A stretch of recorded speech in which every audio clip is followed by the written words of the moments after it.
Hello, everybody. Welcome. I'm just loving watching this right now. That's really awesome. Give me just a second. Hello, everybody. Welcome. I'm just loving watching this right now. That's really awesome. Hello, everybody. Welcome.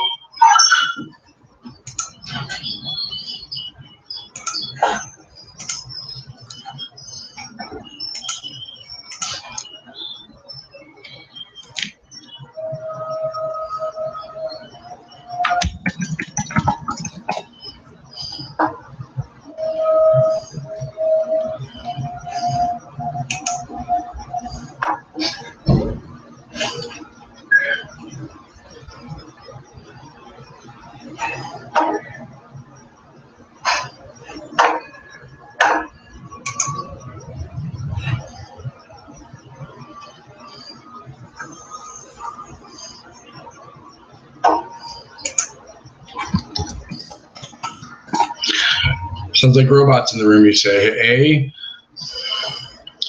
So, welcome everybody. And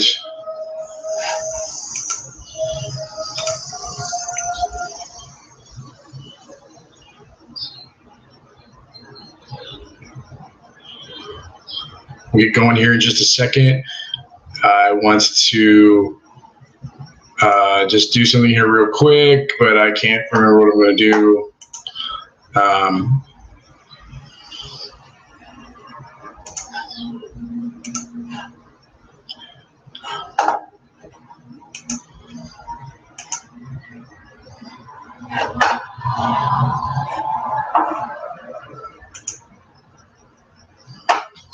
Hi, everybody. Mr. Vanover here. All right. So let's get going here, and we'll begin our study session here on the beginnings of the war, the lead up to the war, and all those good things that we've been studying for the last week. So I'm going to start off with just a couple things that I'll end up doing the same thing when I finish. But remember that when we're done tonight, just go to my website at markvanover.weebly.com. Go to helpful study links. You have APUSH period 5. And make sure that what you watch are the big time period overviews.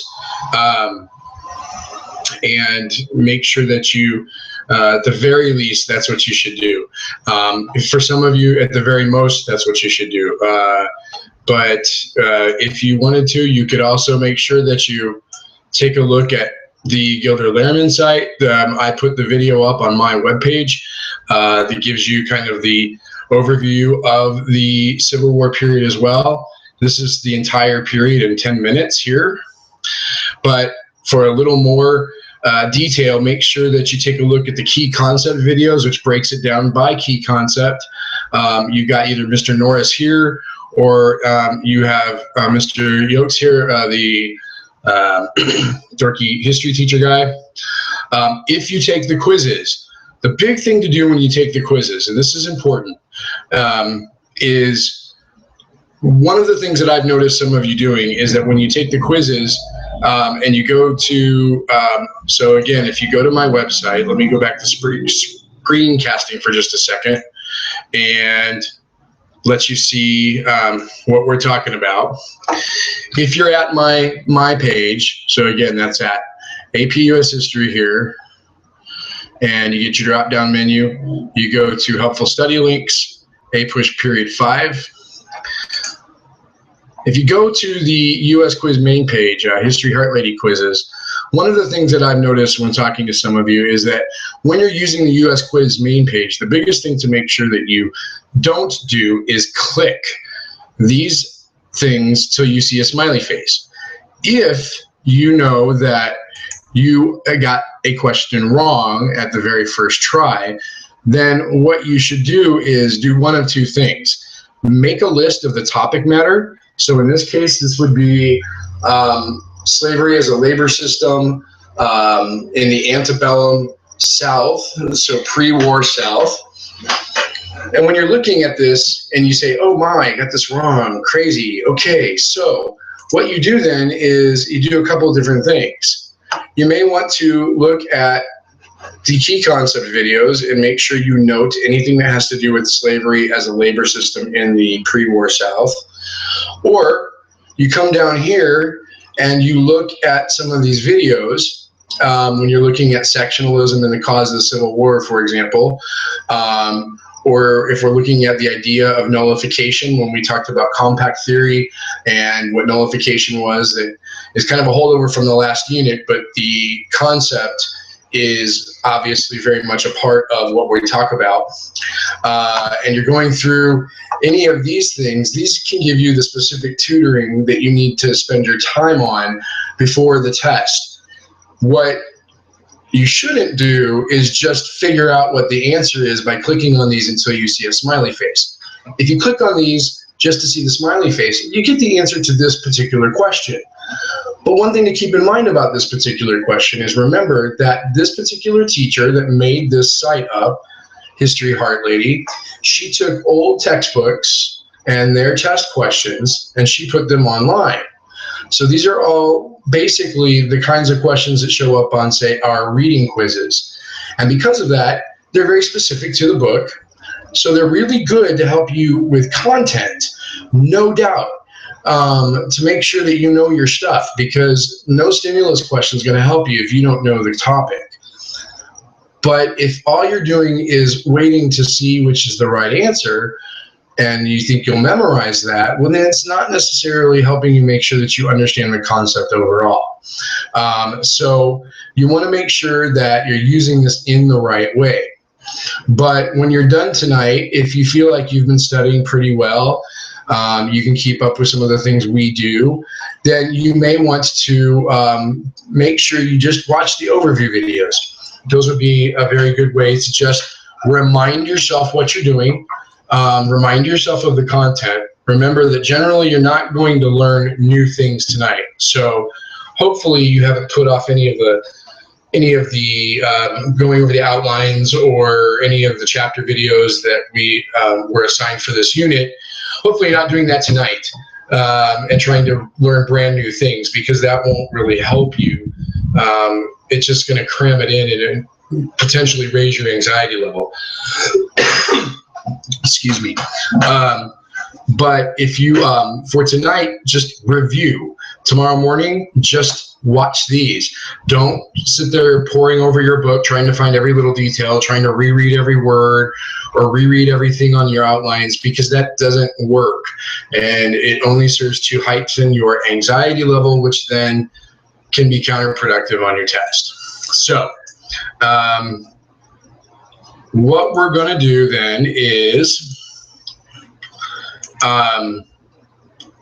we're going to go right to Albert's tonight. And remember, Albert does have free questions available to you, so you don't have to spend money. But it does have free questions available to you. They're lower difficulty level, they believe, but they can at least help you review some of the kinds of documents you might encounter on a stimulus test. They won't give you feedback on the free questions, but what they will do is set up for you to be able to look at some of the content matter in a general way. So we're on the fifth APUSH time period. That's 1844 to 1877. So what we'll do is we'll get going in just a second on Albert. What I will do at the moment is take a look at the questions here. So if you have any questions for me, you can ask real quick general questions. Don't and remember our rules. So you should be signed in with something that identifies you as who you are. You want to also make sure that you don't say anything inappropriate. Try to keep everything on task in that regard. And so Megan Tomasi, you asked about why did Native Americans support the South during the Civil War? And great question. So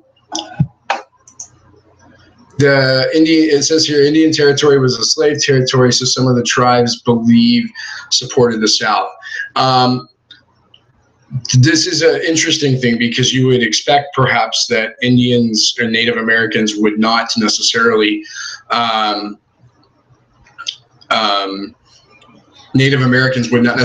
support a system that obviously is in favor of race-based slavery. They clearly did not turn to Native Americans for race-based slavery. But so there's obviously that answer that you could say that, well, they may not have feared being put into slavery themselves, and with good reason, since they hadn't been to that point. One of the other things that you can look at is that if you look at many of the Native American tribes as the 19th century came on, and a big example would be the Cherokee, for just to take that for an example, they had gone to great lengths to try to show that they could assimilate into white society. We know that the Cherokee Indians had made a very big priority to translate their language into English, that they had tried to make sure they translated the Bible. They adopted white styles of dress. They even owned slaves themselves. They built houses that looked like the kind of houses that you saw white Americans living in. To no avail, because they end up being removed from their land obviously in the Trail of Tears through the Indian Removal Act and Andrew Jackson's ignoring the Supreme Court ruling. However, what I think that shows you is that some Native groups were trying to do what they could to show that they were supportive of the white system, and therefore they were trying to avoid future entanglements or future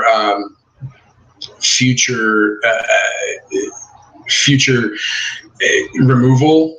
And if you stop to think about it, there is probably that hope that natives, by siding with the Confederates, are getting some sort of revenge on the United States government, which has treated them so badly, and perhaps would have more favorable relationships with the Confederate government. But it is, and of course, with so many different tribal groups that you're speaking of, it's hard to generalize for all of them. And some of that's going to be just kind of logical, trying to logically speculate an answer because of that reason. But if it's mostly a hypothetical, like why would they do something like that? And in my opinion, I won't ask you that kind of question on your test. I can tell you that much. So don't have to worry about it too much. Thank you, Willie. I got that. Nick, you asked about Colin. Can you keep that on topic so we don't go too far? Although I'm appreciating your contributions. Nick, you asked, can we go over the Wilmot Proviso a bit and why it's super important? So what do you know about the Wilmot Proviso? That's the first question. And of course, I hope that you've educated yourself since we did our Kahoots the other day. One thing that I would suggest to you is that if you go to the website, my website, and you go to the videos that I have linked for you,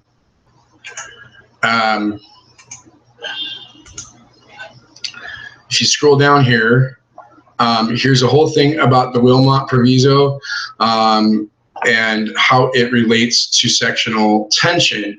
It's only a quick video, like 5 minutes, 6 minutes here. So you don't have to worry too much about time on that one. But essentially the Wilmot Proviso in some cases shows you that if they had been, it was a missed opportunity for compromise that may have alleviated eventually the sectional crisis. It comes about after the war, the Mexican War, and it comes about after the Mexican Cession, and they're trying to resolve the complicated issue with regard to slavery in the new territories. And the Wilmot Proviso may have solved the matter if it could have been passed. However, I said it's a period of missed compromise, and that's something to keep in mind, is that because it is a period of missed compromise, it's one of those situations that tends to then highlight the inability to compromise, how much sectionalism had come to dominate the political scene to the point where nothing is getting accomplished that would be in the best interest of the Union. Everybody's looking at this from the best interest of their section. And it's also showing to you that despite best attempts, they couldn't get past that sectionalism. And that's a very important concept to keep in mind. So make sure that you're taking a look on that. And then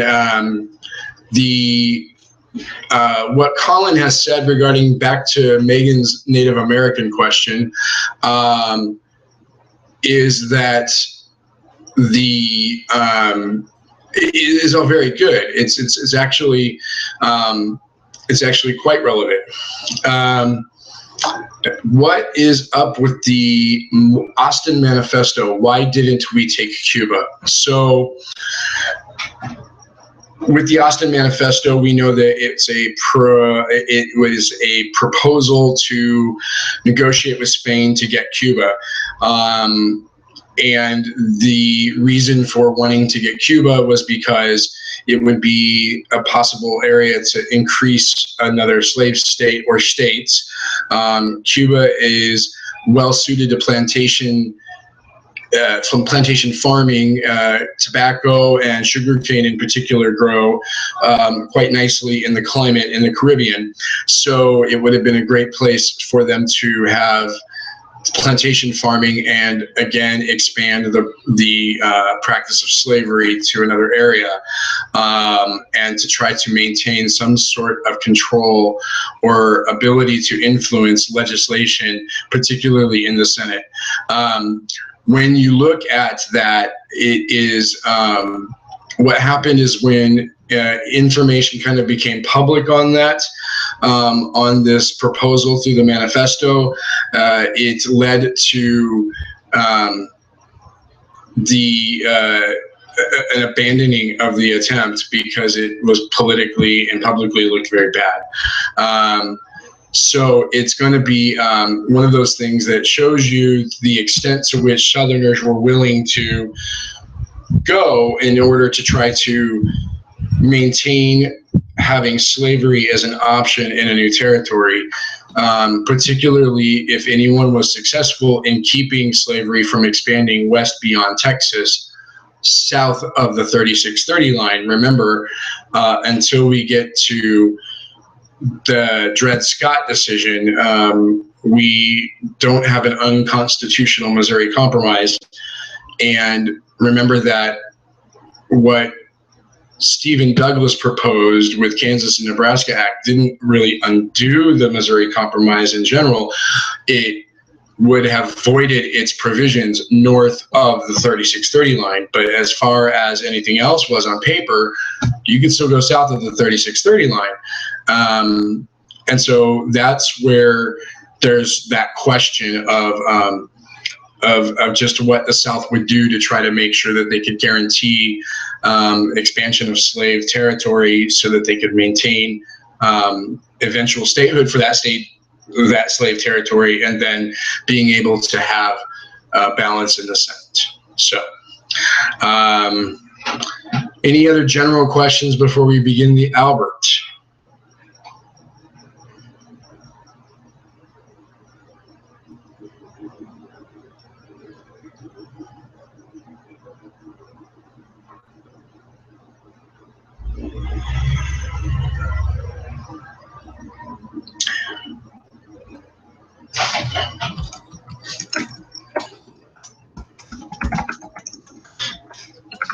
I'm going to type that so that we account for the lag.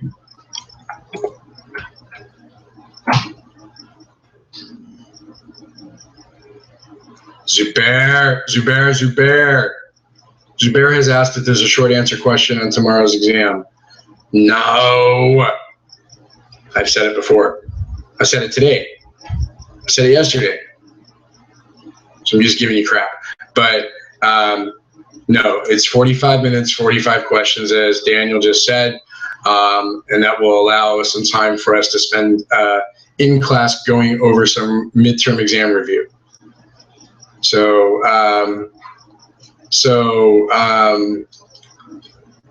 Zubair, sorry, didn't mean to roast you, buddy. So no rip, Zubair.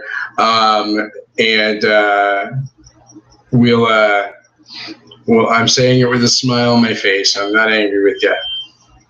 There is a test tomorrow, Nick. Good try. Appreciate that. That's not going away, buddy. You just wear your blue shirt and be a menacing presence in the back quarter of the room, and take your test like with gusto, buddy. Zubair was too busy taking notes. I love it. Okay, I'm going to go with that. You know what? I can live with that answer. So thanks for being such a studious young man, my friend. Okay, with that being said, if you have questions that are not pertaining to the particular topic that is on the Albert, hold those questions and I'll take some general questions at a various point later. We're going to go ahead and go into Albert and take a look. And don't get too caught up in trying to coordinate a blue shirt rebellion in third period tomorrow. Although, great, but don't necessarily try to do that takedown here in the chat window. But hey, I'm supportive of all of your efforts at Solidarity. You could even try to coordinate a blue and a gray, and then you can have a civil war. But we don't like wars, so we're not going to do that. So with that being said, let's go to screen share. And I will minimize that crap. And let's go to Albert. We know that we're going to look first at territorial expansion, because that's some of those questions that had to do with, those are some of those questions that had to do with that little overlap between APUSH period 4 and APUSH period 5. So we're going to just take a look at some of our topics here. We're not going to worry about the Pacific Railway Act. We'll talk about the Pacific Railway Act in more detail in the next unit. Actually, it does technically, in chronological terms, happen during APUSH period 5, but it's more of a central topic when you get to APUSH period 6, I think. And so that's where I do the emphasis of that. So don't worry about this here. Let's take a look and go back at a couple of things in which we have some review that goes back and kind of brings in the algebra part of AP US history. And the algebra part of US history has a lot to do with making sure that things that happen prior to this unit aren't always completely out of thought, out of mind, because we didn't study it in this unit. So let's take a look at the Northwest Ordinance. Here we have from July 1787, the establishment, this is religion, morality, and knowledge being necessary to good government and the happiness of mankind. Schools and the means of education shall forever be encouraged. The utmost good faith shall always be observed towards the Indians. Their lands and property shall never be taken from them without their consent, and in their property rights and liberty they shall never be invaded or disturbed, unless in just and lawful wars authorized by Congress. But laws founded in justice and humanity shall from time to time be made for preventing wrongs being done to them and for preserving peace and friendship with them. Article 6, there shall neither be slavery nor involuntary servitude in said territory, otherwise than in the punishment of crimes whereof the party shall have been duly convicted, provided always that any person escaping into the same, from whom labor or service is lawfully claimed in any one of the original states, such fugitive may be lawfully reclaimed and conveyed to the person claiming his or her labor of service as foresaid. Which of the following compromises made in the Northwest made in the Northwest Ordinance of 1782 were not kept by the United States government in the ensuing years, Prohibition of slavery, the creation of schools and promotion of education, consent to fair compensation to Native Americans for their lands, or the right to property.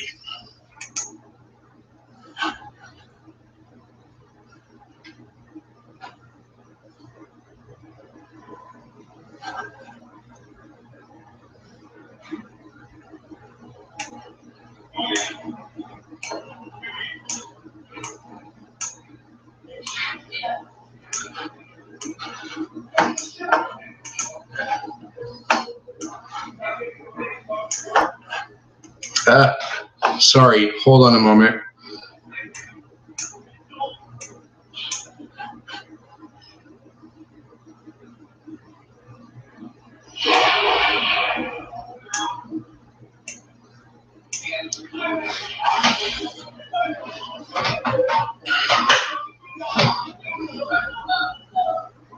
I just need one more. I've got 3 C's. I just need one more. Okay, let's take a look at this. You are correct. Keep in mind, though, that one of the things about the Northwest Ordinance, yes, let me see here real quick. One of the things about the Northwest Ordinance is that the Northwest Ordinance in this particular unit, 2 things about this question. One is that the Northwest Ordinance is set up so that it makes this particular promise here in Article 6. That's going to be what's really important for the time period we've studied. Keep in mind, though, that in part of APUSH period 5, you start to get westward expansion, and definitely with regard to the land acquisition, such like that. So we actually will come back to Native Americans and the consequences for them, when we get to APUSH period 6. So the thing to keep in mind is that going back to what Ryan asked. So Ryan, you're not necessarily going to be asked about the Northwest Ordinance. Don't go back and study the Northwest Ordinance tonight. Remember that this is the algebra of U.S. history. Things that you studied before are one of those things in which they have some application to this time period, kind of like when we went back and we looked at the nullification theory. We looked at nullification theory with regard to the South Carolina Exposition, Andrew Jackson, Force Act, those things. And that's great. It was something that was specifically tested in the last unit, for example. However, AP US History emphasizes the idea of having synthesis to other time periods, and that there is a change in continuity over time pattern. And so this is in one case where you wouldn't necessarily link the Northwest Ordinance necessarily to the era of the antebellum and slavery expansion and the Civil War and Reconstruction, but it does have some application. So in this case, I would not put this on your unit test because I try to keep your unit test as pure as possible. But there are opportunities and there will be times when maybe you have the idea that something might come up where it might say a particular thing we're studying might be an example of something else that happened prior, those sorts of things, but you don't have to go back and necessarily study them. Remember that this is a resource that's used primarily to study for the AP exam in May. And so it would, on the AP exam in May, you could get information like this because it will start to put the whole course together. So let's take a look at the next question, see if we have anything with regard to this. So let's take a look. Here's one where you have to think about this. Which of the following reasons would best explain why slavery was prohibited in the Northwest Ordinance? So, A, the southern states were promised an equal amount of slave states to match the free states that would be formed out of the Northwest Ordinance. Or B, southern states attempted to make slavery legal in the Northwest Ordinance but did not have the votes in Congress. C, northern states promised the southern states that the federal capital would be moved to the south. When it says capital city. Or D, the prohibition of slavery meant that southern states would not have to compete economically with the Northwest Territory over tobacco production. How did this get done?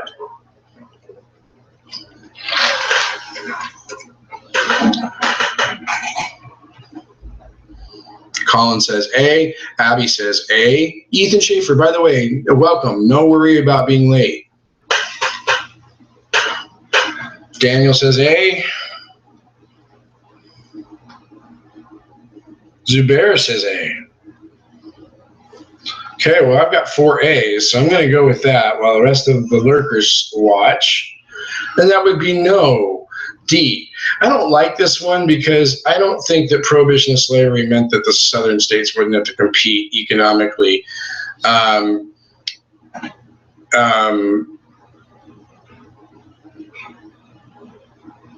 To the with the South. I have to go back and look at this particular one, but most of the North is not going to be suited to growing tobacco. So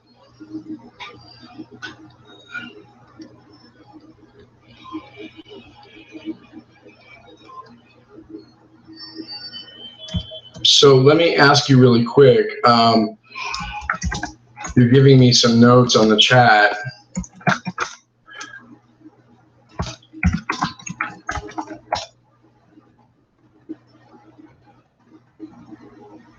And I'm going to ask about that. So for people watching, sorry.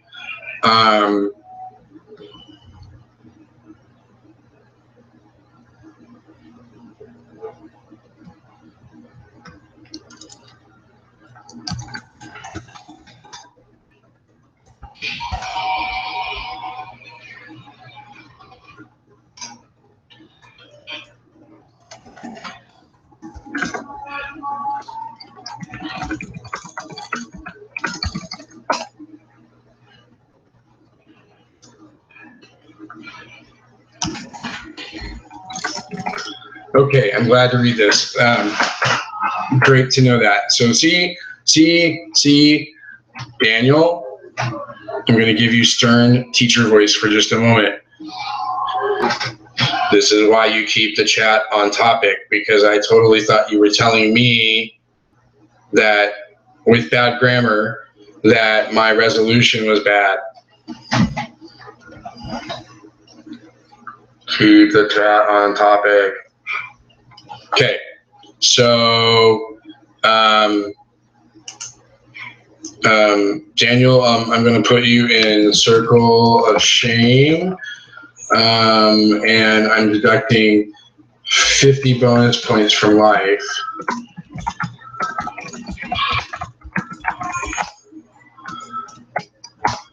But with a smiley face.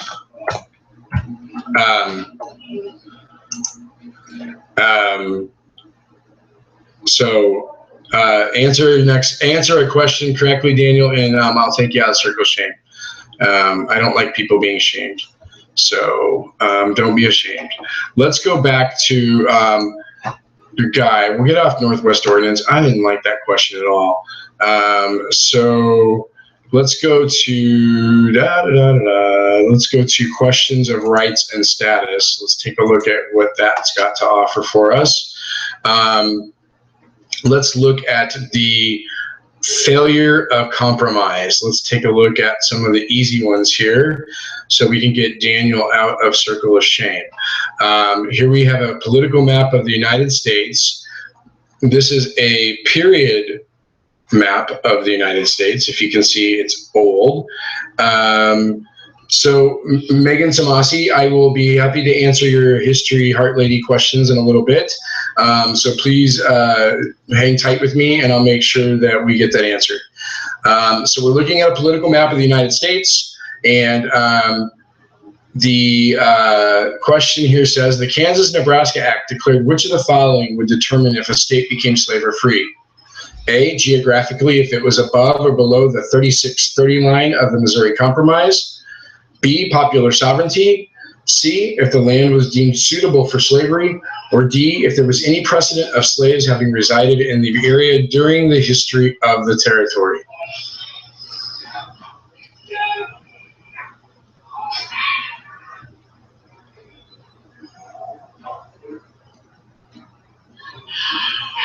Okay, Daniel's answered B. Let's see if this gets him out of the circle of shame. Here we go. Yay! Choice B is that correct answer. You know that it's all about popular sovereignty in the Kansas and Nebraska Act. And that was an idea that was initially thought to be really, really awesome. Why, where there's no plot to do away with free or slave if the citizens themselves vote against it. Obviously, as it says here, popular sovereignty was a disaster in Kansas. So Daniel, you're out of the circle of shame. Congratulations. And then also understand that the 3630 line, until the Compromise of 1850, had been how you decided lower state status. But remember, if you look at California, and you're looking at the 3630 line, so you see a line there, they couldn't bring California in divided to that degree as one whole state. So that's where the Compromise of 1850 kind of says, the way I look at it, if you look, scratch Compromise of 1850 for just a second, but I want you to think about it like this.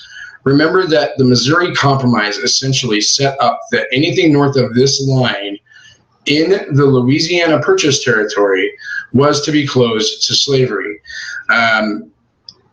At the time that the Missouri Compromise is worked out and voted on and in effect in 1820, this doesn't belong to the United States. They had made no plans for this. So in a sense, the assumption is when the Mexican War happens and you get the Mexican cession, and Texas obviously sets their northern border right there at that line.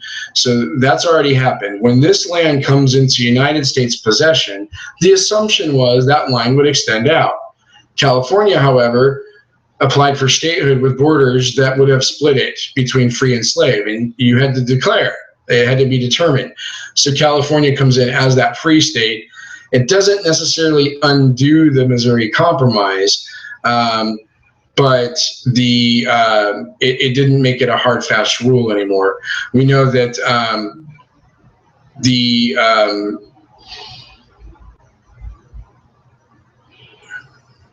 so Megan says, Megan is asking a question that she doesn't understand why they just keep adding a slave state and a free state at the same time to keep the balance in Congress if they are going to ditch the Missouri Compromise anyway. So Megan, really logical question. What I would say is keep in mind that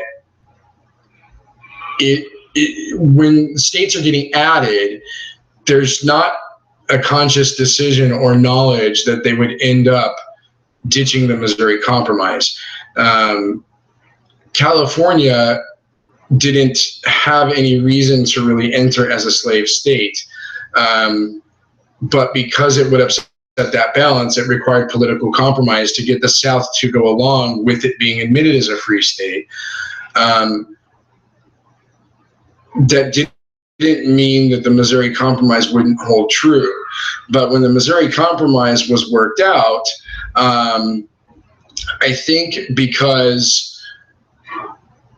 I think because if you really kind of put it this way, and this is just one guy's interpretation, some historians would probably agree with me, others wouldn't. If you're looking at the issue of slavery at the time of the Missouri Compromise, essentially, I think that deep down inside, everyone realized this was going to have to be dealt with at some point. But as long as they could figure out a quick fix, put a Band-Aid on the wound, keep it from bleeding, and go on with life, they were perfectly content to try to keep it under wraps and hope it would, I don't know if they would hope it would go away, hope it would last, that peace would keep around until they were dead and didn't have to deal with it. I don't know if they actually thought the issue would eventually die down. Of course, nobody sees that Mexico is going to go to war with the United States, that we would force Mexico to sell us the Mexican cession. No one foresees that. So seemed like a good idea at the time, but even then you can look at the map. If you go to the map, you can look at this and see that this was the Missouri Compromise area. It was going to undo southern states. Now, if southern states, maybe they thought that as you get to the point of adding Alabama and adding Mississippi and Louisiana, maybe they thought that in these areas they would get people, that it would maybe not be as big a state, they would have more numbers, and therefore they could divide this into smaller states. I don't know if that was their idea, if they had that kind of in mind, but even at the Missouri Compromise, when you see that, there's a point where it would appear that eventually one day the South is going to get outnumbered. So the only thing that I can tell you, Megan, is that it looks like that they are trying to just put a Band-Aid on it, shut everybody up, quit fighting. It's going to get out of hand, and one day, hopefully, something new will happen. I mean, that's the best I can explain it, because that's the only logic that seems to go behind it. Then they decide to issue the gag rule. So the gag rule is there so that literally no one can end up talking about this at all in Congress, so that they maintain some peace in there. Other issues divert the nation's attention for a time. And then you get Texas. Texas decides to come in and wants to annex into the country. Slavery debate comes back again. Texas is going to be a slave state. Not necessarily a huge issue in regard to it is below the 3630 line. And if you remember, Texas's original borders on the north end here extended up originally into what is Colorado. So they give up that land, they keep below the 3630 line, okay, but there were many people that believed that there was some sort of nefarious plot afoot to expand slavery. Now you get to the Mexican War, and I don't think that there was this idea still that they were going to ditch the Missouri Compromise, but what they didn't anticipate is after the Compromise of 1850, after California is put into the Union as a free state, the South thinks that they've made inroads by getting the fugitive slave law articulated. And we just looked at the Northwest Ordinance, where it talks about people that escaped that were slaves into the Northwest Territory in the old Northwest. Their status as slaves would not be negated because they moved there. So there's a hint at what the fugitive slave law would have in it anyway. It was believed to be just reiterating what was already part of the Constitution in terms of even property rights. So the South was willing to let go of that. But again, they seem to think that this is going to solve the problem or hope it goes away. They don't foresee Uncle Tom's Cabin. They don't foresee Stephen Douglas trying to get the Transcontinental Railroad built right through northern Illinois, which would then require that they figure out what they're going to do with this territory. They don't foresee that these things are going to become issues. So they're not necessarily trying to completely get rid of the they're not trying to really completely ditch the Missouri Compromise. So the Kansas-Nebraska Act essentially, this is the way I see it, the Kansas-Nebraska Act essentially does undo the Missouri Compromise, But the Kansas and Nebraska Act undoes this territory, let's say, but that's not to say anything up here that had not yet organized could not still have applied the 3630 line. But the precedent was set. Here, at the very least, this was going to be open to popular sovereignty. It undid what the Missouri Compromise said. Then 3 years later, you know, Dred Scott's going to happen, and Dred Scott's going to say this was unconstitutional to begin with, that Congress did not have the right to determine the status of future territories and whether or not they would be slave or free. So it's an interesting question you asked, and I know I've spent a lot of time on it, but I hope it's given us an opportunity to review some of those things that came after Missouri Compromise and had to do with expansion and slavery question. Daniel Bruce has said, maybe it's a big issue. You have to cut out territories in equal numbers every time. Expansion was haphazard. That's true. They can't foresee how many people will actually move into a territory and then what they will want to claim as the boundaries of that territory. And yes, Congress is just, they're being Congress. They're trying to they're playing the same thing that we see political parties do today, Daniel, with trying to undermine each other, as you've said in your comment, and instead of necessarily cooperating, trying to find a common solution. Ryan Houlihan has asked if the repeal of the Missouri Compromise only applied to Kansas and Nebraska territories. It does, but remember that at the time, Kansas and Nebraska territory, with the exception of Minnesota, which is about to organize, Kansas and Nebraska territory was basically everything north of what was Indian territory, or what will be Oklahoma, to the Dakotas. So yeah, it's pretty much that. The Kansas and Nebraska territories is specifically what the Kansas and Nebraska Act worked out. But the Kansas and Nebraska Act, keep in mind, looking at this map here, it did not follow the exact boundaries of what you know to be Kansas and Nebraska today. This is Kansas today, Nebraska's right above it, and then you get the Dakotas, you get into here to parts of what will become Colorado and New Mexico, up into what would be part of Montana, and that sort of thing. So the original boundaries of these territories were not going to be what they end up being now. Okay, so good question. Really good questions there on that one. So let's take a look at this. Take a look at another question. What was Stephen Douglas's motivation for crafting the Kansas-Nebraska Act? Was he trying to maintain sectional balance in the Senate, preserve the Missouri Compromise after the Mexican War, acquire the connection point for the Transcontinental Railroad in Chicago, or destroy the fugitive slave law?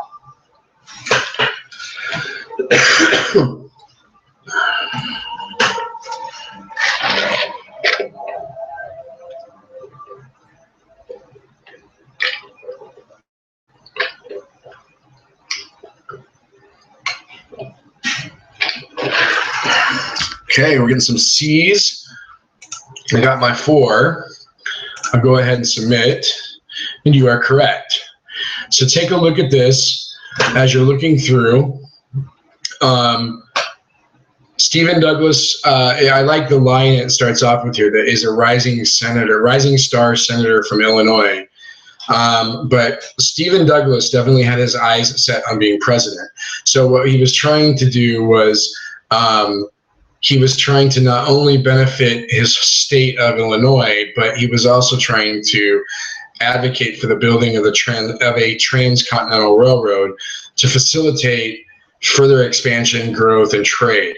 And so he had a lot of, he had a huge push to make sure that that happened, and that it was built so northerly that it would end up terminating at Chicago. If you note here, it says it's trying to make sure that the connection point for the rest of the railroads in the east would be not at St. Louis, Missouri, but at Chicago. Obviously, it required some great political finagling because you've got the sectional thing going on at the time.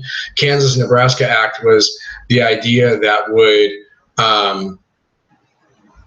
get the Southerners to go along with the plan of Stephen Douglas.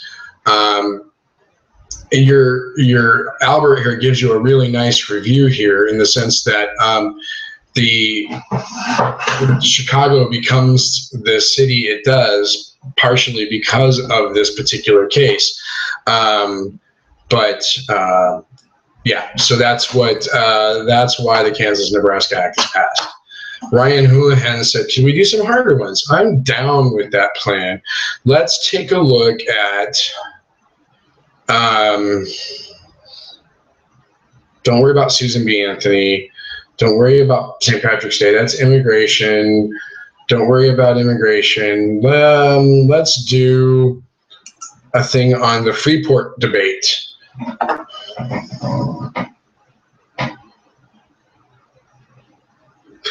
Colin Campbell, we'll do more with railroads later. So you don't need to know that for tomorrow. Colin Campbell's question for those of you watching and not reading is that, do you need to know anything about the other railroad that was proposed to go through the South, ending in Southern California? Not for the period 5 test. Again, it is chronologically, the discussions happen during period 5, but it becomes more of a point of focus in the way I arrange our class at period 6. So don't worry about that. Let's take a look at the Freeport debate that Stephen Douglas had with Abraham Lincoln in Freeport, Illinois. The next question proposed by Mr. Lincoln is, can the people of a territory in any lawful way, against the wishes of any citizen of the United States, exclude slavery from their limits prior to the formation of a state constitution? I answer emphatically, as Mr. Lincoln has heard me answer 100 times from every stump in Illinois, that in my opinion, the people of a territory can, by lawful means, exclude slavery from their limits prior to the formation of a state constitution. Mr. Lincoln knew that I had answered that question over and over again. Matters not what way the Supreme Court may hereafter decide as to the abstract question whether slavery may or may not go into a territory under the Constitution. The people have a lawful means to introduce it or exclude it as they please, for the reason that slavery cannot exist a day or an hour anywhere unless it is supported by local police regulations. Those police regulations can only be established by the local legislature, and if the people are opposed to slavery, they will elect representatives to that body who will by unfriendly legislation effectually prevent the introduction of it into their midst. If, on the contrary, they are for it, their legislation will favor its extension. Hence, no matter what the decision of the Supreme Court may be on that abstract question, the right of the people to make a slave territory or a free territory is perfect and complete. I hope Mr. Lincoln deems my answer satisfactory on that point. Why did the arguments made by Senator Douglas increase the chances of war between the North and the South? Senator Douglas threatened to divide the Democratic Party along sectional lines. Abraham Lincoln, who opposed slavery, defeated Douglas in the election of 1858. Most Southerners viewed Douglas' words as declaration of war against slavery, or Douglas convinced Congress to pass a law permitting territories to decide if they would prohibit slavery. Makes you think.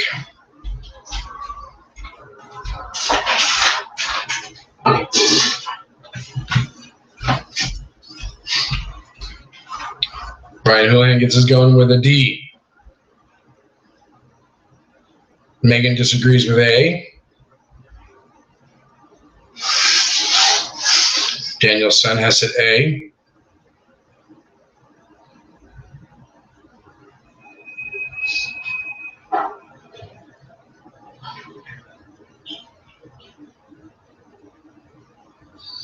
Ooh, it's getting a little quiet in here. Nick has given us an A.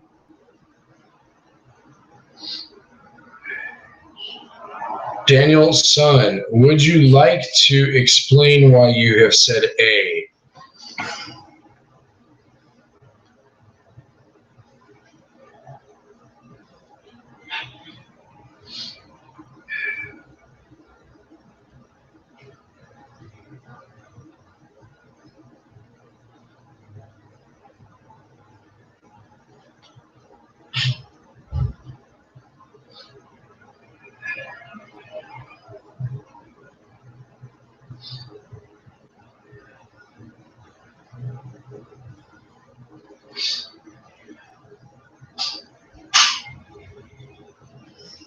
If you don't want to do that, Danielson, then just type no.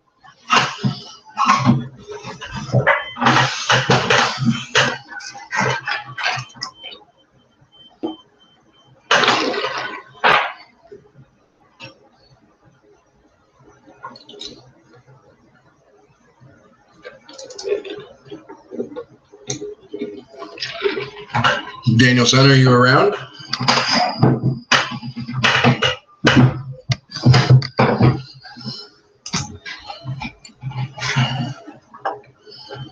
Awesome. Let's look here. His argument was that popular sovereignty should decide, which basically made the Democrats choose based on their beliefs, and that increased sectionalism between Northern and Southern Democrats. Okay, logical answer. A has the majority of answers, so let's take a look. And you are correct. Now, I'm going to look at why D isn't correct in just a minute. But if you look here at choice A, he says it doesn't matter what way the Supreme Court may hereafter decide as to an abstract question whether slavery may or may not go into a territory. In other words, he's saying he is refusing, I think this is a perfect, he refuses to accept the Supreme Court's decision in the Dred Scott case. He is, what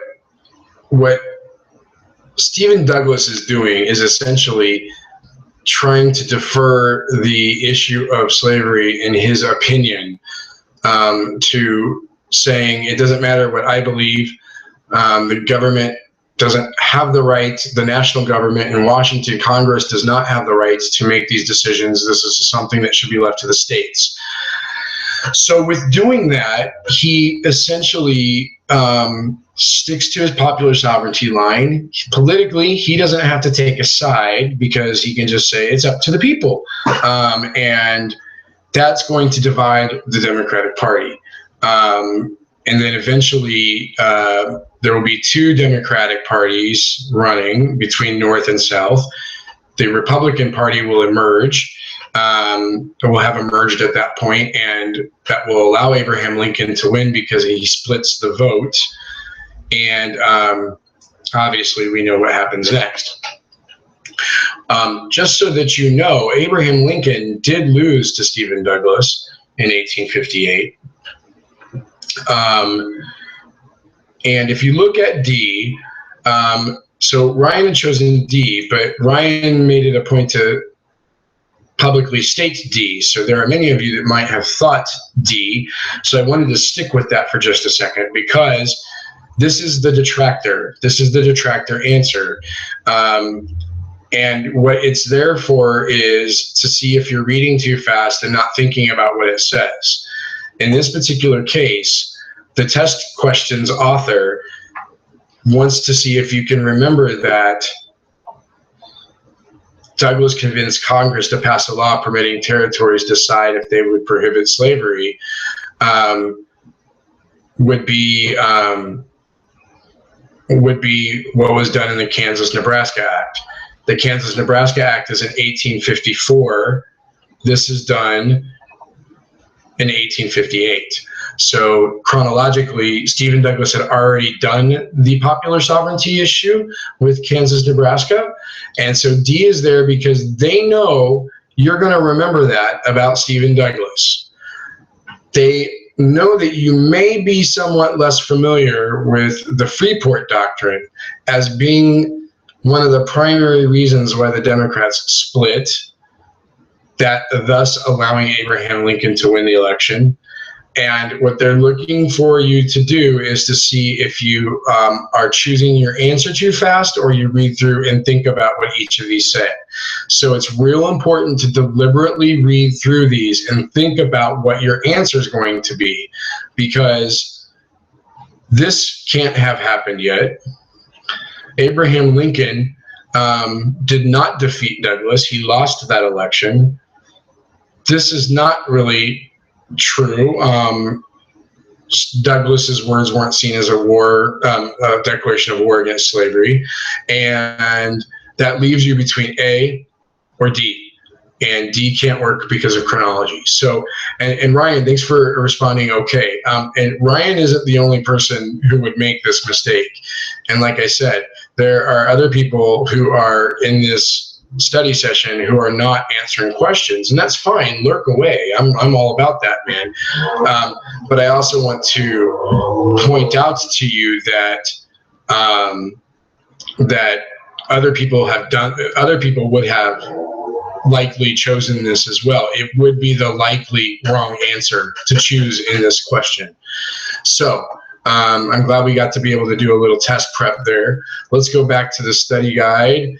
Don't worry about anything to do with Chinese immigration, because that's not now. Susan B. Anthony is not now. This is just what they're doing in Albert. Let's go to, let's go back to our topic lists. Let's go to,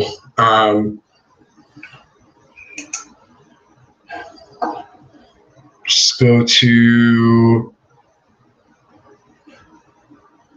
let's do some Civil War.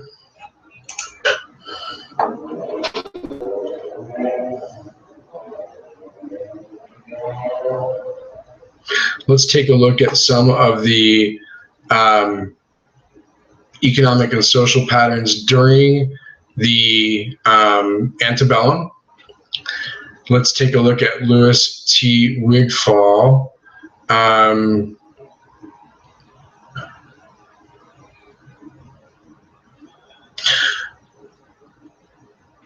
Colin,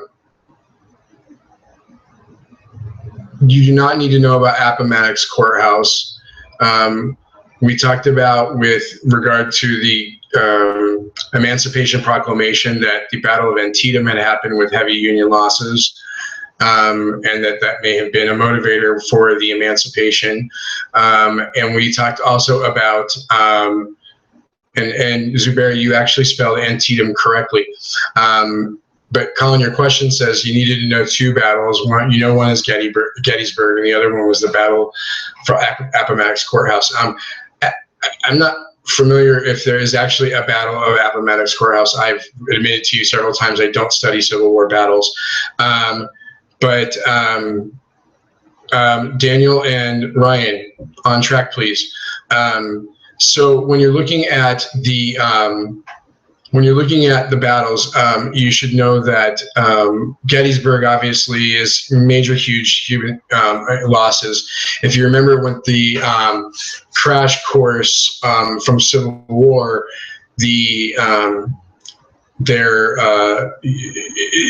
basically, I don't really care that you even know any of those. To be honest with you, I'm not going to ask you battles other than to know that I told you that the war begins with the shots fired on Fort Sumter, and then I told you the first battle of the war was at Bull Run or Manassas, and Appomattox Courthouse is where the surrender occurs.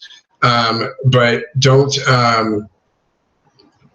worry about the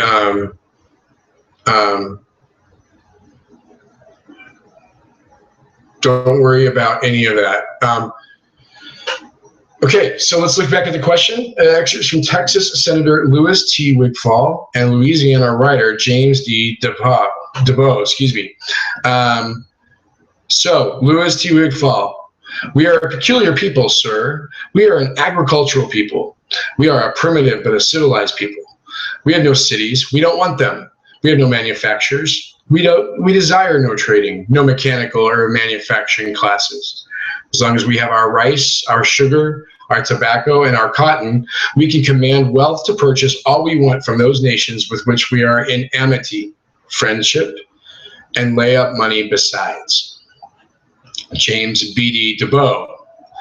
Our slaves work with northern hoes, plows, and other implements. The slaveholder dresses in northern goods, rides a northern saddle, reads northern books. In northern vessels, his products are carried to market, and a northern-made paper, with northern pen, with northern ink, he resolves and re-resolves in regard to his rights. Which of the following statistics from the time period, 1820 to 1860, would have been most useful to counter the argument made by DeBow? A breakdown of the total value of exports from the United States to Europe. B, the number of college-educated men in North and South. C, the mileage of canals and railroads built in the North and the South. Or D, destination of European immigrants to the United States.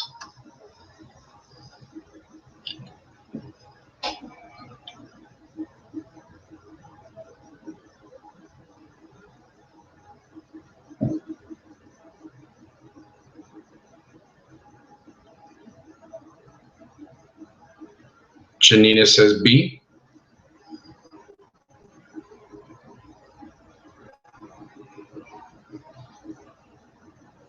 B, B, B, B, B.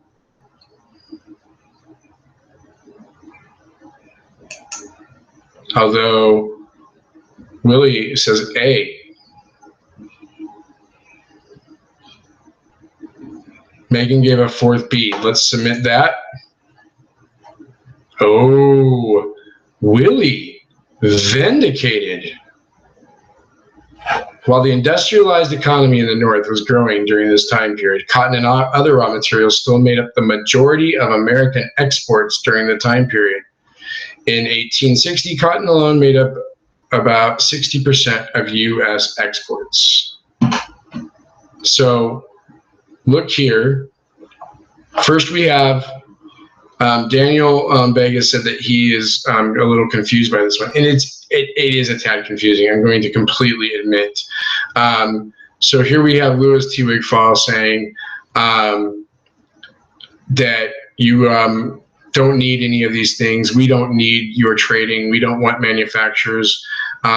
We have our rice, our sugar, our tobacco, and our cotton, and we can do whatever we want because we're making so much money. We can pay for it, and we can lay up money. We can save money besides.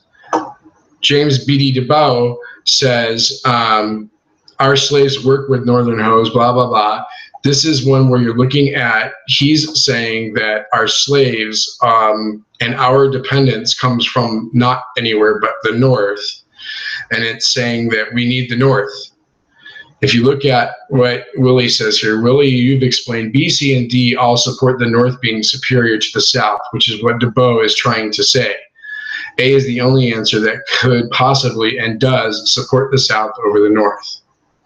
That's a great explanation.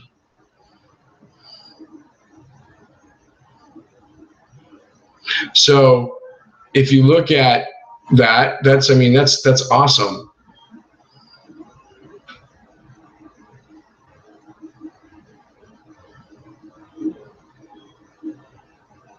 What you just did there, Willie, this question doesn't kind of explain that point. It just tells you why these are incorrect. So nice one. Let's look at the next one with this stimulus. So this same stimulus, which Civil War event would have been most useful in defending Wigfall's point of view over that of DeBow? So again, Wigfall, we don't need any of that manufacturing stuff. We can make all the money we want. We can buy whatever we want with it, and we can still have money left over. DeBow, the Northerners have everything we need to be able to even do our jobs. So which Civil War event?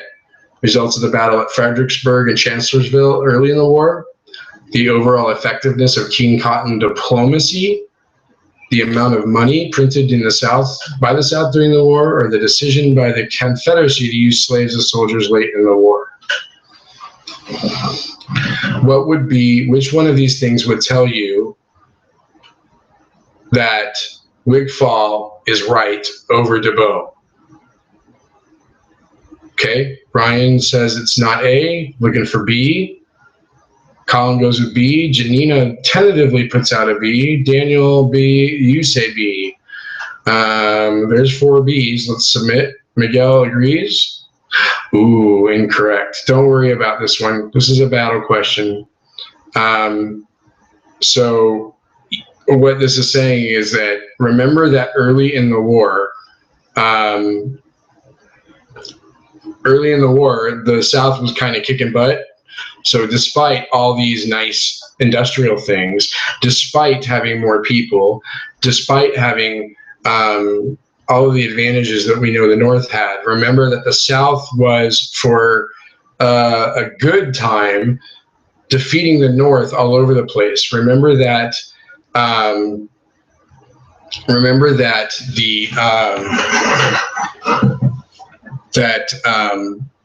it's not until midway through the war that the North begins to win.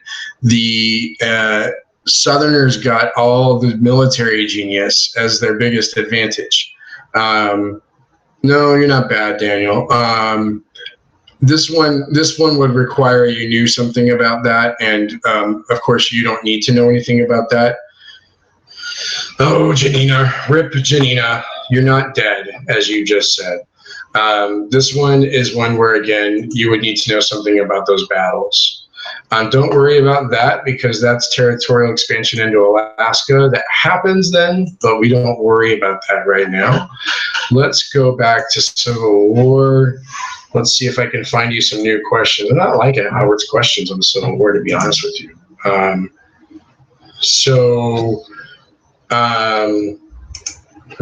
Let's go back to the guide. Let's go to 1800 to 1844 to 1877.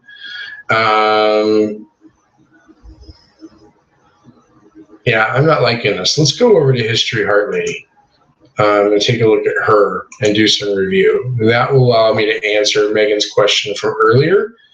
Megan asked about a quiz that says American Society 1800 to 1860. Ryan, topic. Let's take a look at some of these. Megan, you had a question earlier about things like the Hudson River School and all kinds of different things that are in this part of History Heart Ladies quizzes, and whether or not they're going to be on our test tomorrow. So the first thing I would say is you can answer that question yourself if you look at your unit test reading guides, because our Unit 5 quiz, our Unit 5 guide has nothing about those topics, so you wouldn't have to worry about those. Now, however, don't get too upset when you're going through a History Heart Lady quiz, because she has made quizzes that aren't mine and didn't ask me what I want. So, and while I told you before, if the world did everything the way I said, it would all work beautifully. She didn't do it the way I said. So, and I'm not a programmer, and I'm not going to redo all this work, but some questions in this first quiz, like this one, have to do with our time period that we've been studying and would be the kind of content you would need for your test. Other questions, they basically do not apply. So stop. Love you all. That's not a video game chat, so don't go off topic to that extent. Don't worry about this one. Is that if you look at this, which the following did not occur, Colin has pointed out, or Michael Stein and Daniel and Colin and Ryan have pointed out C, and you're correct. Don't worry about this. What do you know about the Know Nothing Party?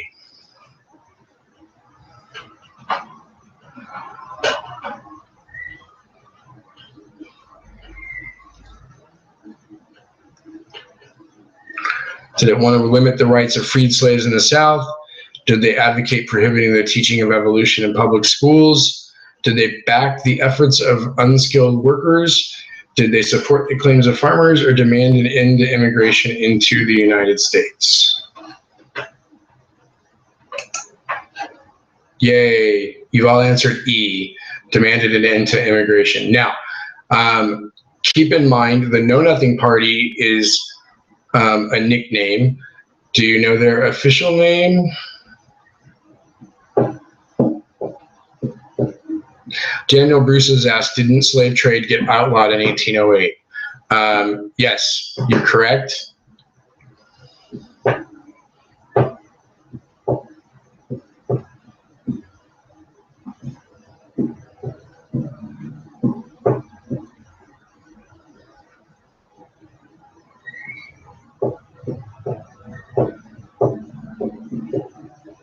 But I think, Daniel, what you're missing here is the not.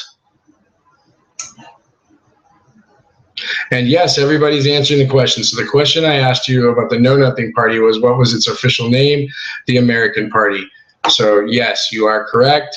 And other than it takes a position on free soil or not, and it runs in these elections and splits the votes, you learned most of what you needed to know about the American Party in the last unit. So don't worry about Irish immigrants.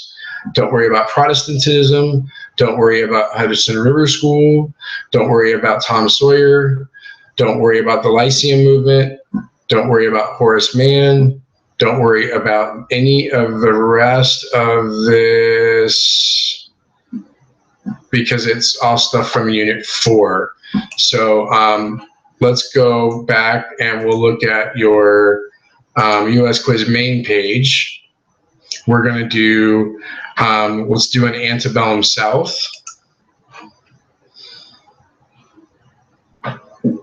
Which of the following is not true about slavery as a labor system?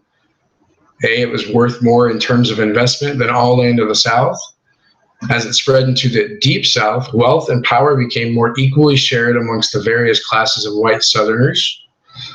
It was slavery that made possible the South's mass production of agricultural products for exports, or only a minority of Southerners owned slaves. Which of those four is not true? You guys are answering right away B. Why do you know that's B?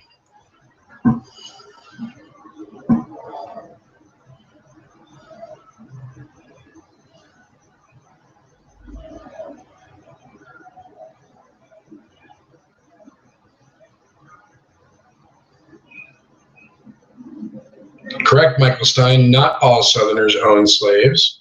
Good. And I don't think there's any more to say on that one. They mostly belong to wealthy plantation owners.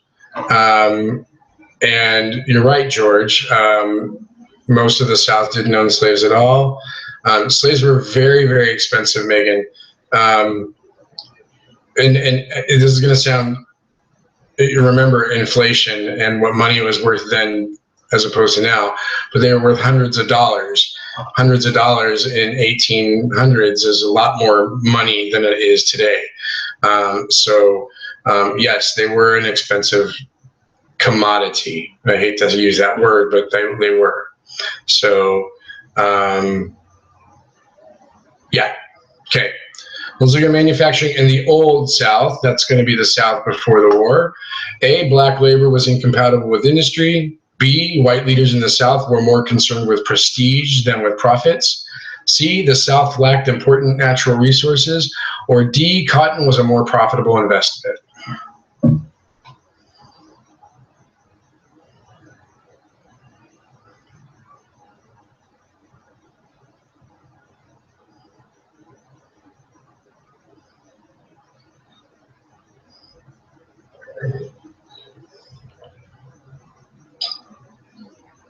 I've got 3 D's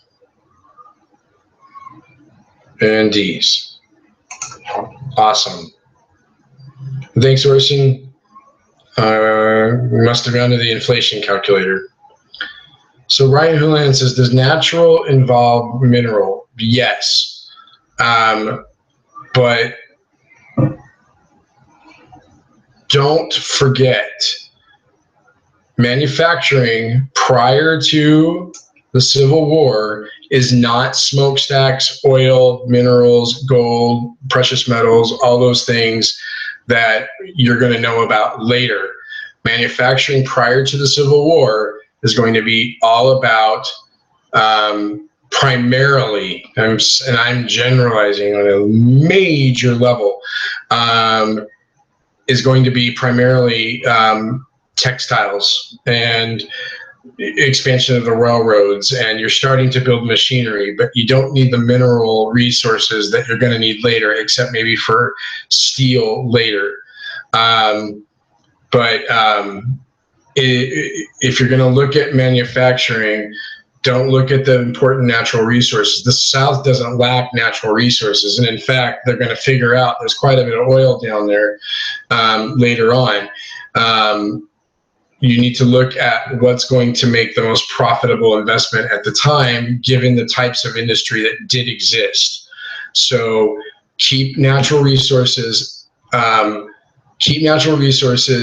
an industrial factor, something that you kind of categorize into the period of rapid industrialization or late industrialization that happens in rapid form after the Civil War and becomes a unit of study that we study after the Civil War. Because if you don't keep those things separate, you're going to get confused when you get asked questions about industrialization that does not involve that.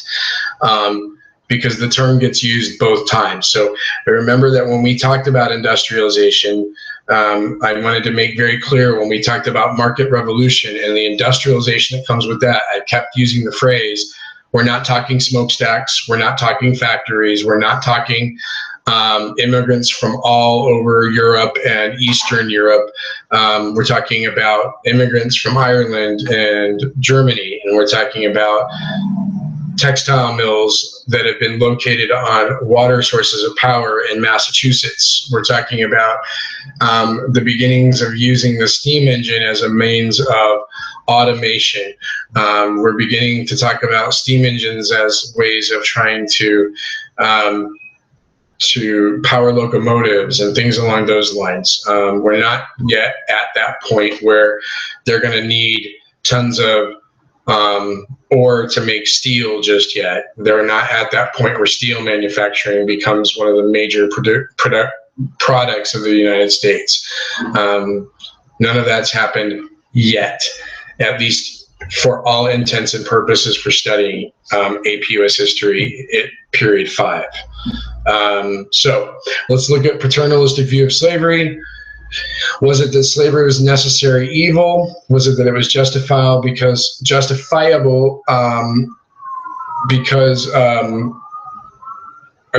it unjustifiable? It was an artifact of a more primitive past. Was it necessary to keep them from developing superior potential, or was it necessary to protect blacks from mistreatment and abuse they would receive if they were freed? E.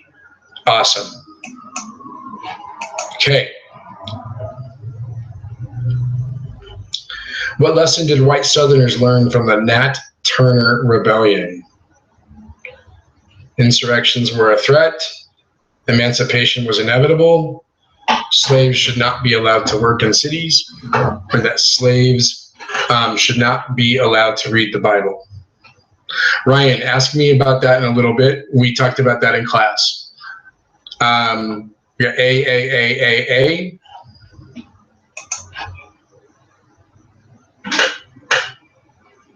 Nice.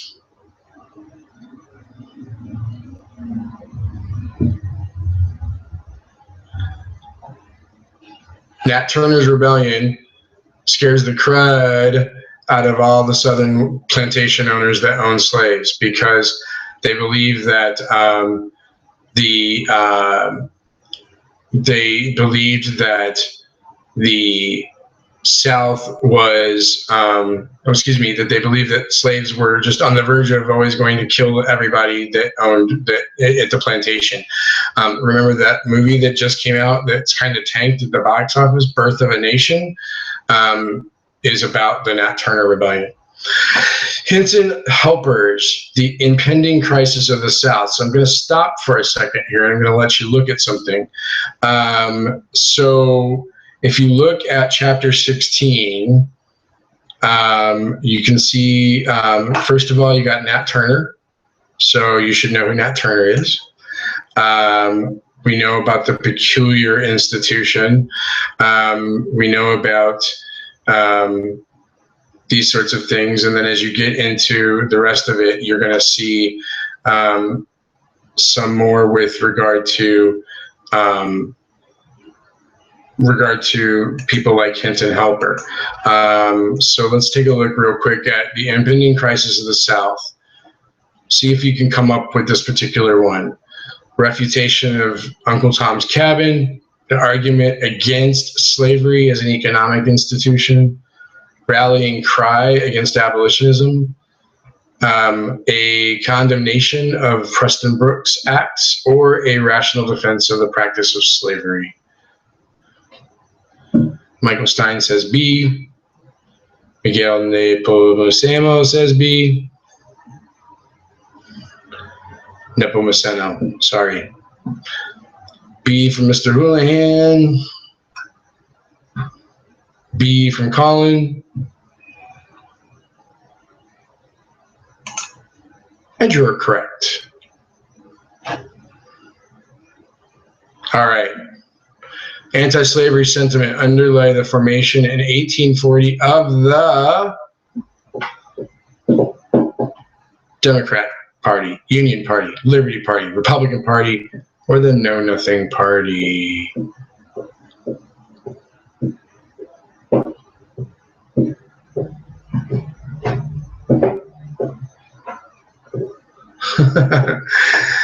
Nick says C.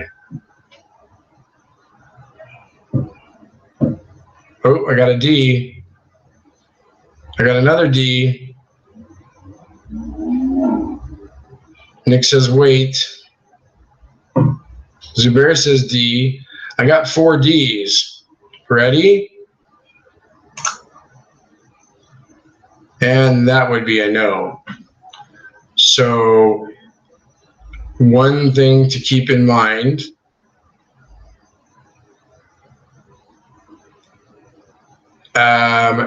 George Cheng just said, wait, the Republican Party was founded in response to Nebraska and Kansas. Yeah. Miguel just said, hey, the Liberty Party literally has anti-slavery in its name. Michael Stein says, it was an anti-slavery party.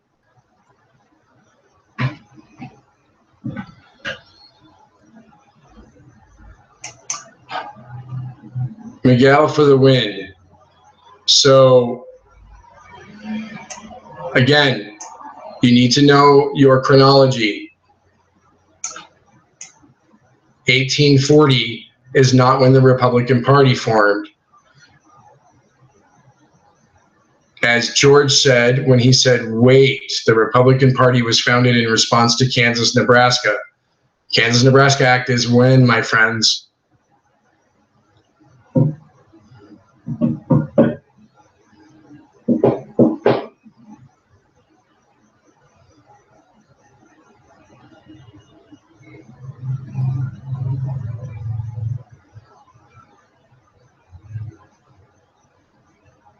$1854, thank you.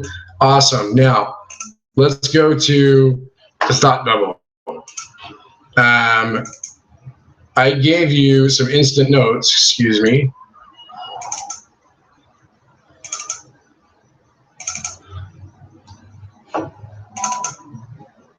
That looked something like this.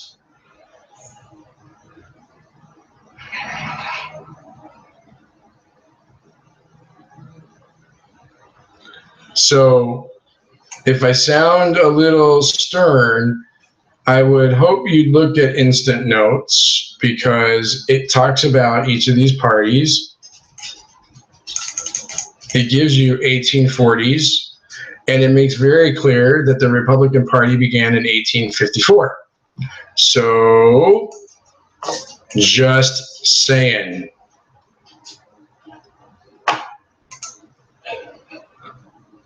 (1840), not 1840. Okay? Okay. Which of the following, which was true of free blacks living in the North during the 30 years prior to the Civil War? A, all northern states granted free blacks the right to vote. B, public facilities were integrated. C, economic opportunities for employment matched those given to recent immigrants. D, free public education was open to blacks. Or E, racial tensions often exploded into riots.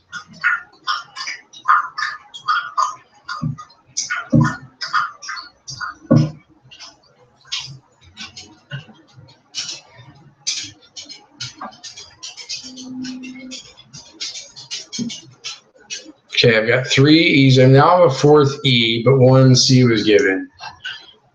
Now, I want you to look at this one really quick because you might say, well, wait a minute. I don't remember talking about riots. So Ryan Houlihan, read the question, my friend.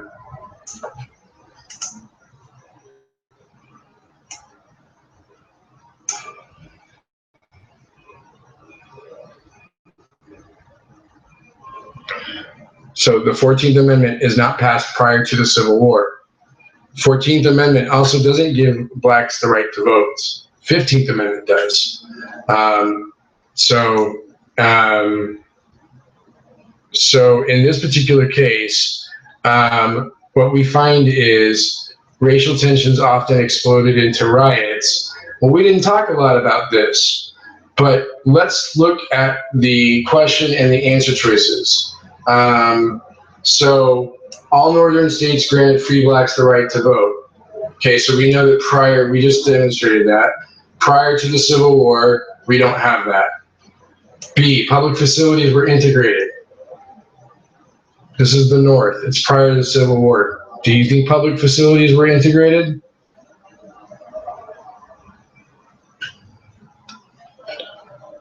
Economic opportunities for employment matched those given to recent immigrants. Now, somebody chose C with a question mark, a couple of you, and that's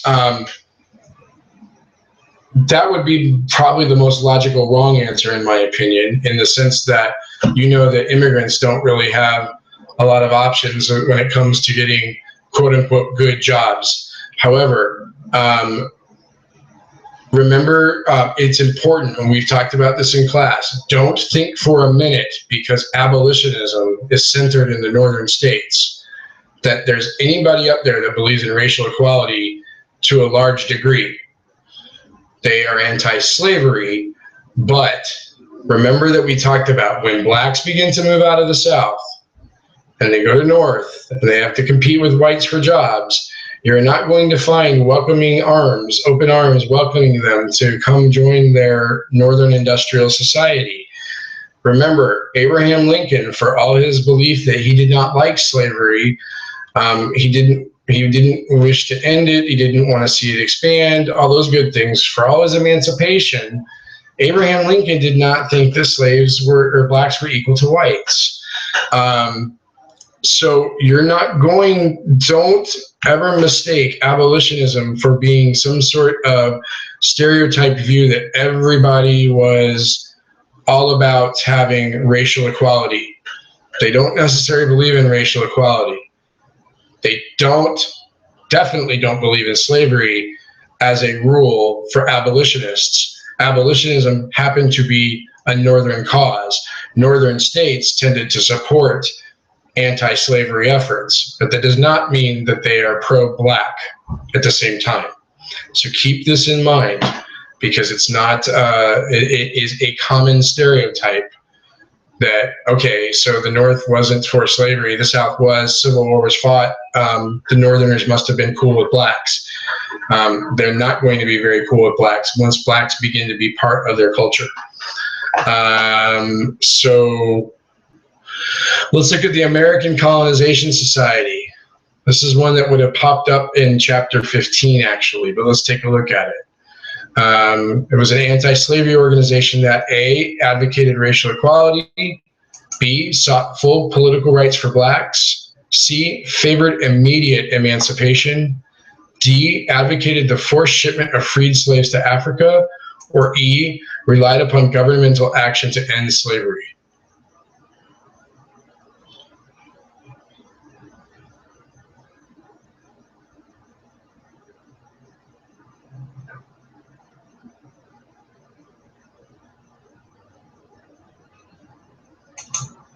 D is correct. Thank you, thank you, thank you. 9, the Southern demand that slavery be allowed to expand into the territory seems to have been motivated by the A, expectation for even more profitable, slavery be even more profitable in the West than in the South. Fear that free territories could be used as bases for the spreading of abolitionism into the South. Belief that expansion was necessary to allow for the profitable sale of surplus Southern slaves, or D, assumption that they should put forward extreme positions as a tactic in political bargaining with the North.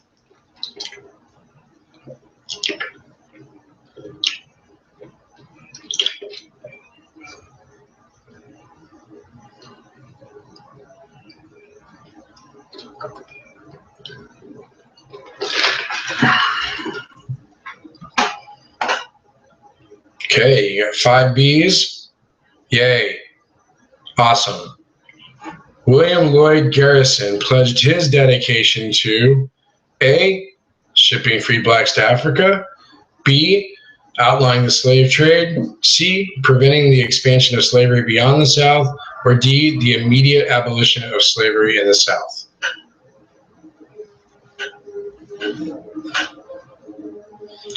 Michael Stein confidently leads us off with a D. We got a D from Willie. We got D from Daniel, D from Ryan, D from Zubair, D from George, D from Nick. And you are correct. All right. General questions.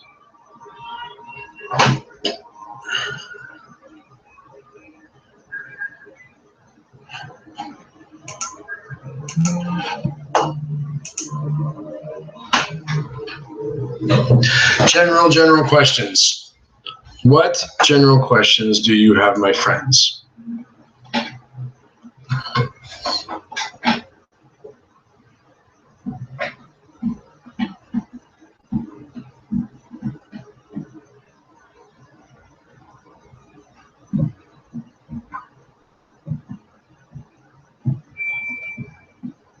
George asks, have we talked about the various panics yet? We've not, and I'm not actually emphasizing anything with panics for you.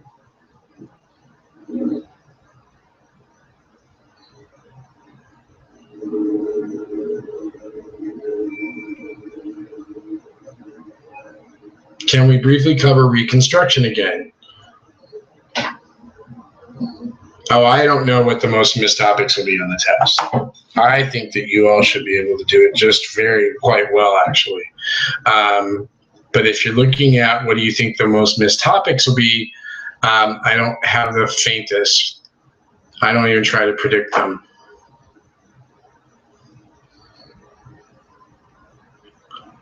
The final will be equal overall. Don't panic about the panics. So don't worry about the panics. The final, I won't go into the final into too much right now. It is about equal, though, a little less on period 5 than the others because we've just done it, obviously. Let's do this. You wanted to do some stuff on Reconstruction. So let's take a quick look at some Reconstruction questions.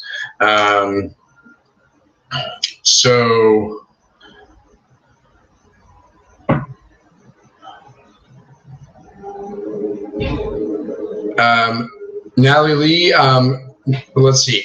So let's do this real quick. Let's do some Reconstruction questions.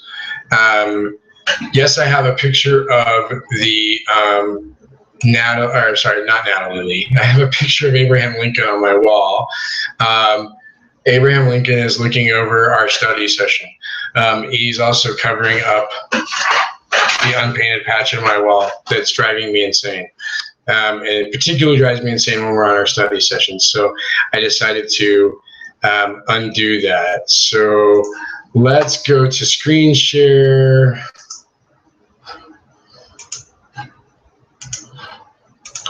And let's go to what issues lay at the heart of Reconstruction.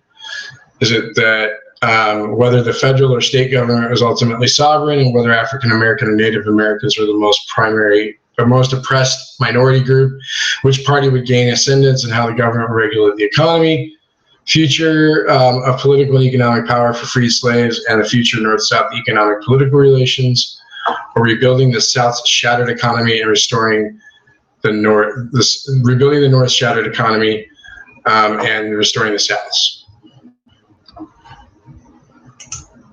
You're correct. Awesome.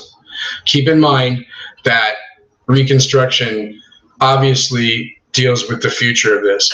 Keep in mind that one of the issues that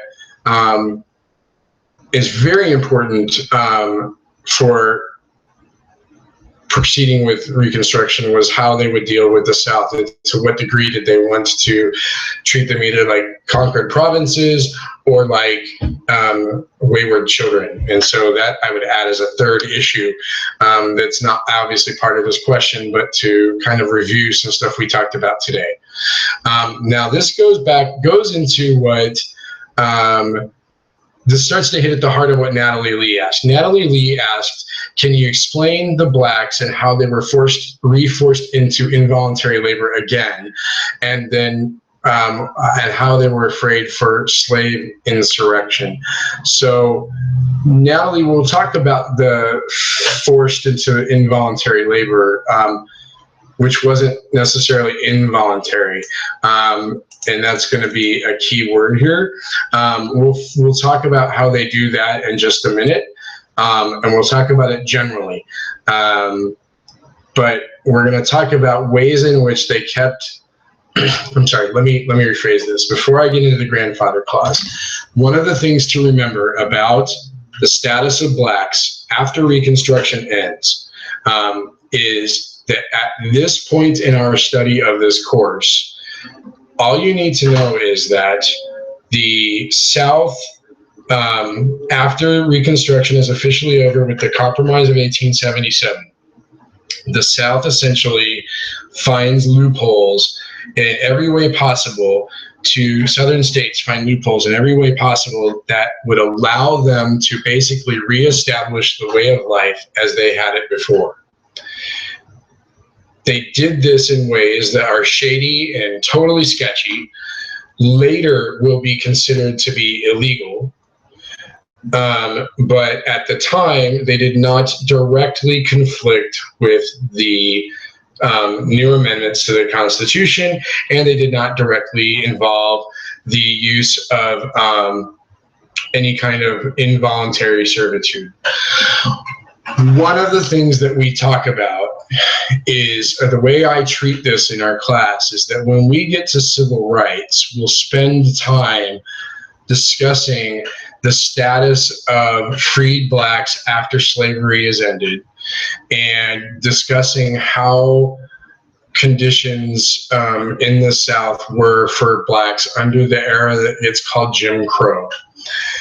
So in terms of what you need to know for tomorrow for your unit test, what you should know is that the the North had some attempts to try to accommodate freed slaves into free society Their primary success was achieved through education via the Freedmen's Bureau.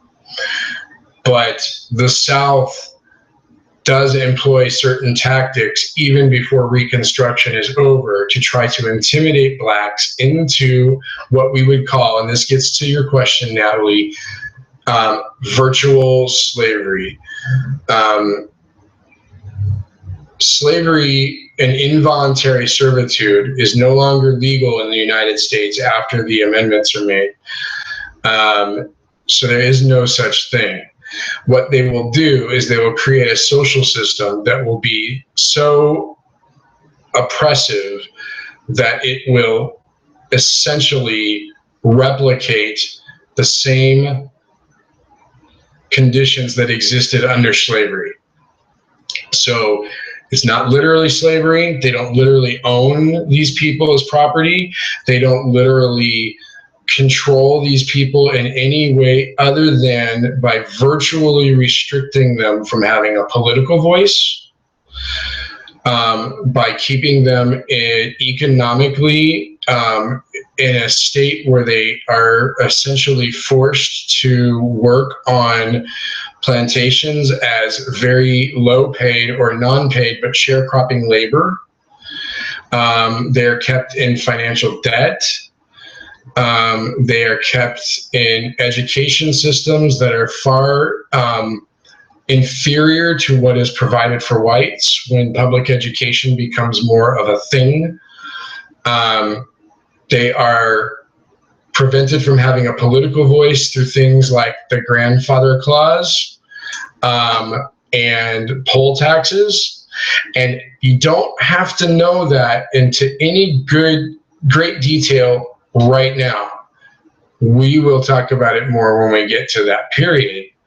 But right now, what you want to look at is the grandfather clause, which was one of the ways they tried to deny voting. So if you know that the grandfather clause, and what it was that the grandfather clause essentially said, if they based whether or not someone was eligible to register to vote or to participate in an election based upon whether or not their grandfather was able to vote in the last election.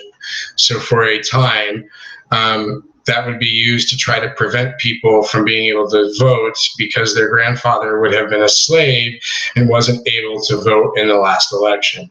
So it doesn't say black people can't vote. It doesn't say people who were slaves can't vote. It says you can vote if your grandfather did. And so it doesn't, on paper, go against the 15th Amendment.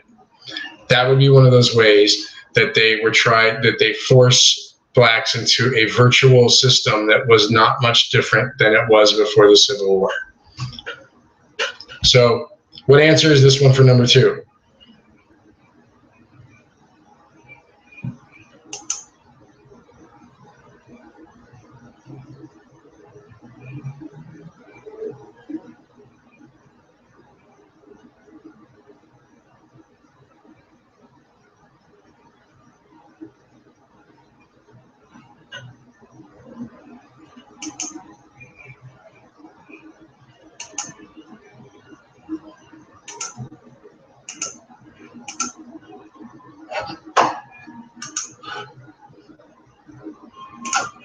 Yay. Franchise. What's franchise mean?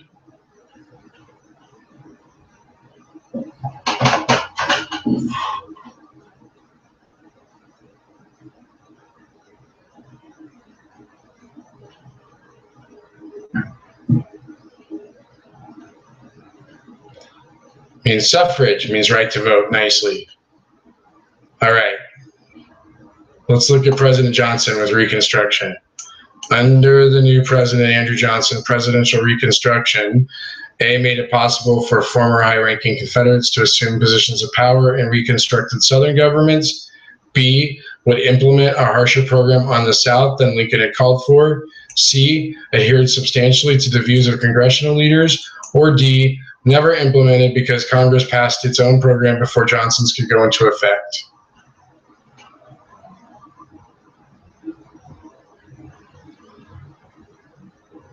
You're saying A.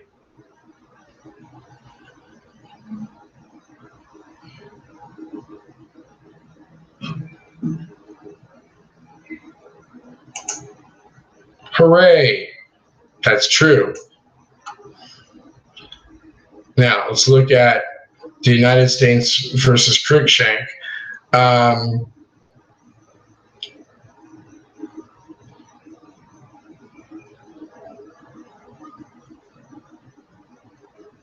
Hold on a second.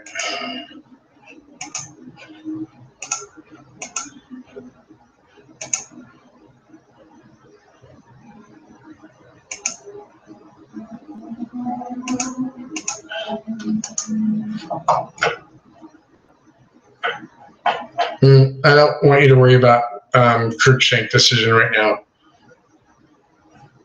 So let's just pass that one up. The North interpreted black codes as evidence that the South sought to keep freemen in an economically dependent and legally inferior status. Evidence the South, by granted limiting rights such as allowing jury service, was slowly accommodating to an improved status for former slaves. A realistic solution by the South to the problems created by sudden emancipation, or D, dangerous experiment for the North that could lead to social equality for South. Anyway, you already read it. Sorry, I'm getting tired.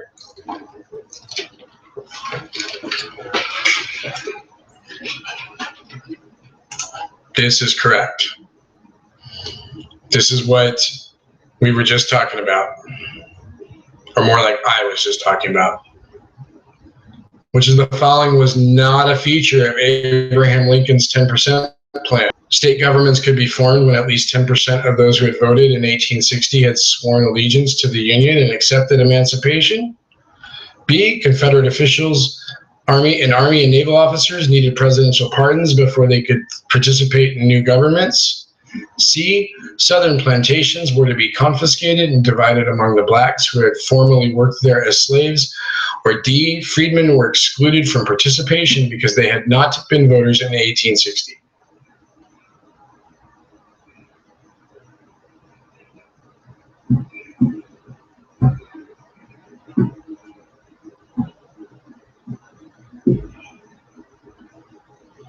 You got 2 D's, 2 C's, 3 C's.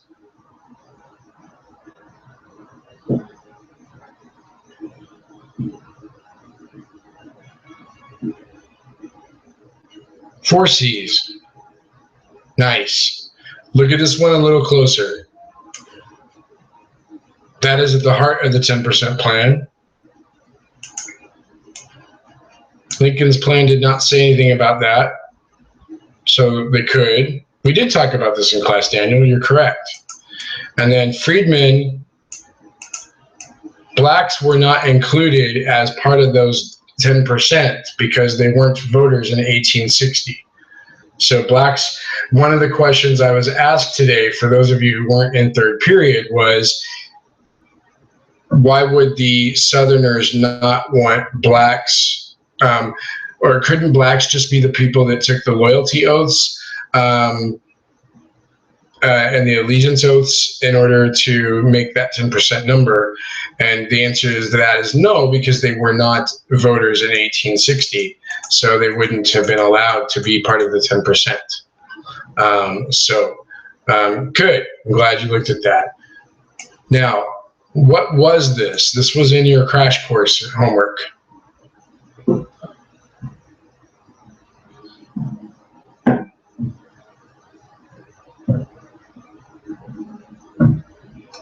This was a thing for a while, sort of.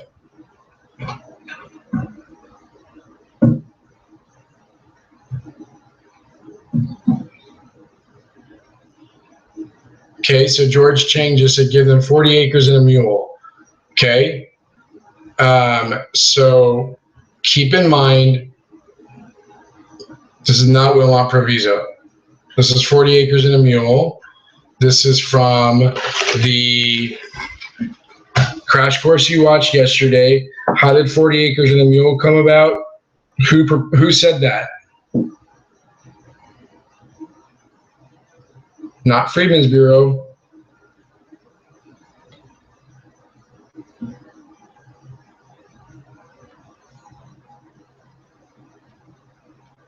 Oh, I'm sorry. The general in the war. Correct. Thank you. Daniel Sun says it's a general in the war. Do you remember that general's name? Not Grant.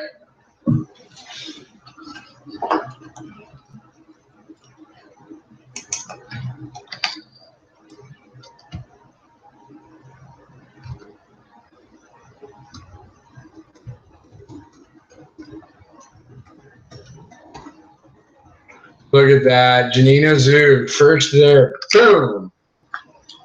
Sherman. William Tecumseh Sherman proposed that the area along the southern coast between South Carolina and Georgia would be, those were abandoned plantations, or they had run the plantation owners off of them. So they proposed dividing that amongst free slaves and giving them, quote unquote, 40 acres and a mule. That begins to die off rather quickly, particularly when white southern plantation owners go back and want their property back. And so it wasn't necessarily upheld at all. So it was I'm going to say it was a thing for a while.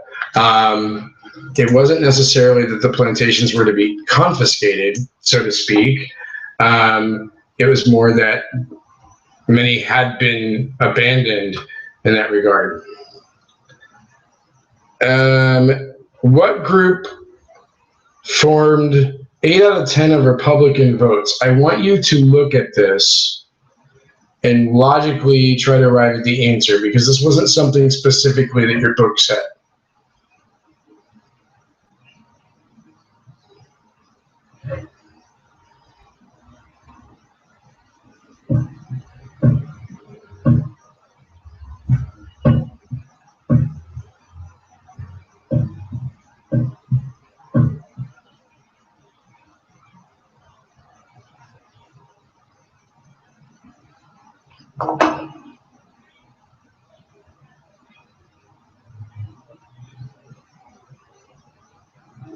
Okay, so regarding the, okay, so keep it on track for just a minute for me, guys.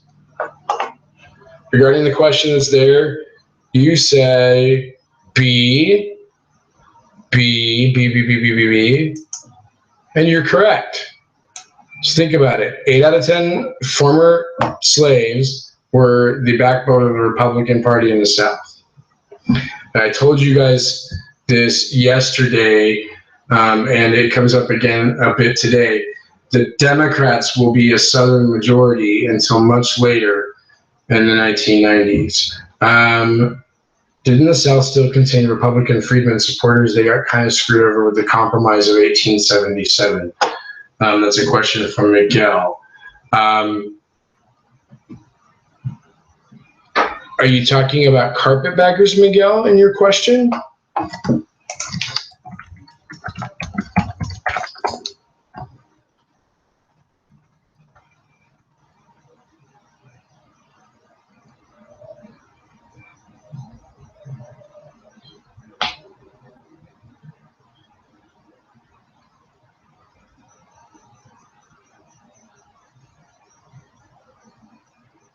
Okay, you said never mind. I'll let you go on that one.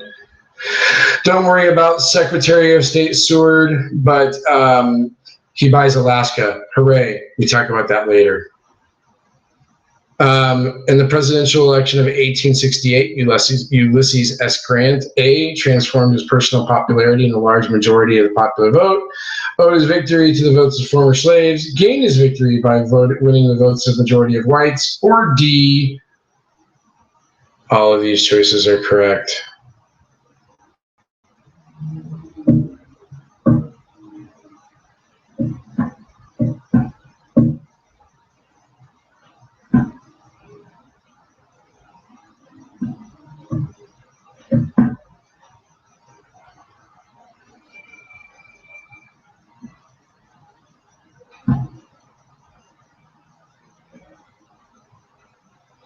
Okay, I got B, B, I have a C, I got a third B, and I got another B.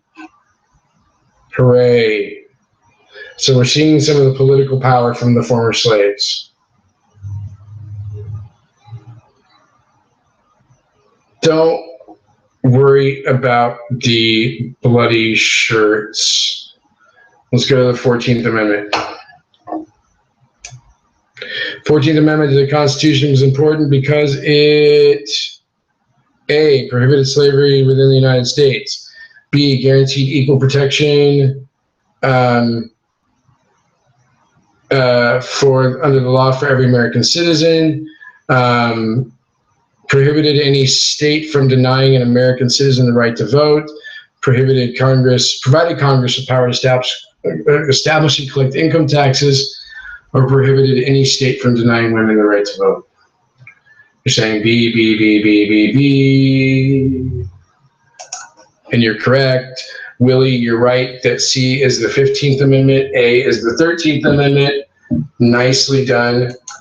13th, 15th, 14th.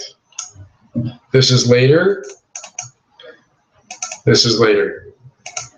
Okay?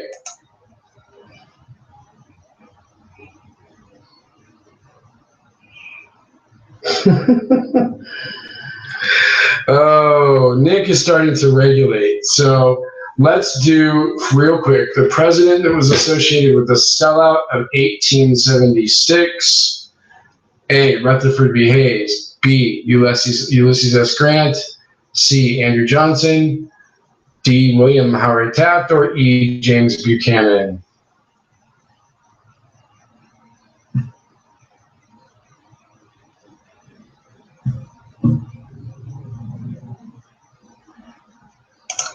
Correct. Willie, E is the 19th Amendment. Okay. Now I've got Nick keeping Daniel on topic. Daniel is praying, and there's triggering happening. So what we're going to do is we're going to go to bed. George Chang says, was Reconstruction ever really successful? What do you think, George Chang?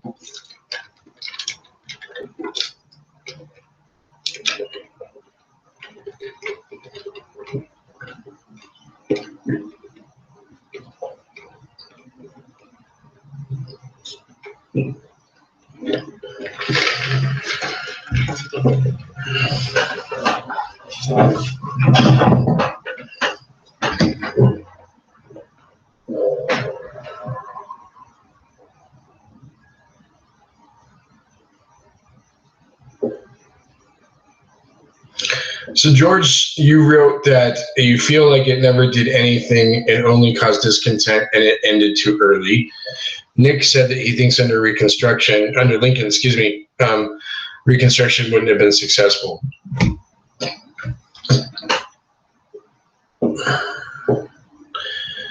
Willie says, since the end goal of Reconstruction was to reintegrate the South and provide the freedom of former slaves, you could argue that it was eventually successful, just not as early as it needed to be. Well, here's what I'll say. George, Willie, even Nick, Nick, you as well, I'm sorry. I would say you're all right. Historians debate the success of Reconstruction. So the only thing that I could say to you is I can give you my opinion as some guy, and I'm your history teacher, but it doesn't mean that my opinion is correct. My job is to make sure that you are able to articulate your opinion and back them up. Your opinions and back them up. What I would say is this: Reconstruction is essentially I'm inclined to agree with Willie in the sense that there are successes. It does bring the South back into the Union. It does mop up the secession mess. It ends the practice of slavery.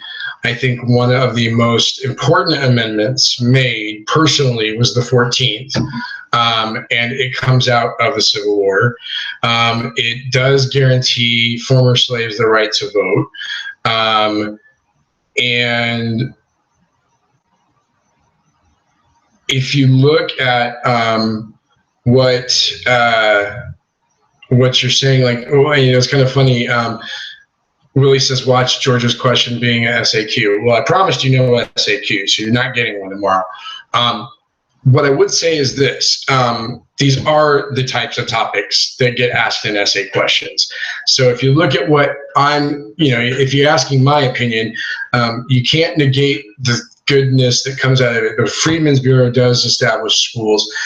As standard as the education of blacks was, there was education that they were denied before.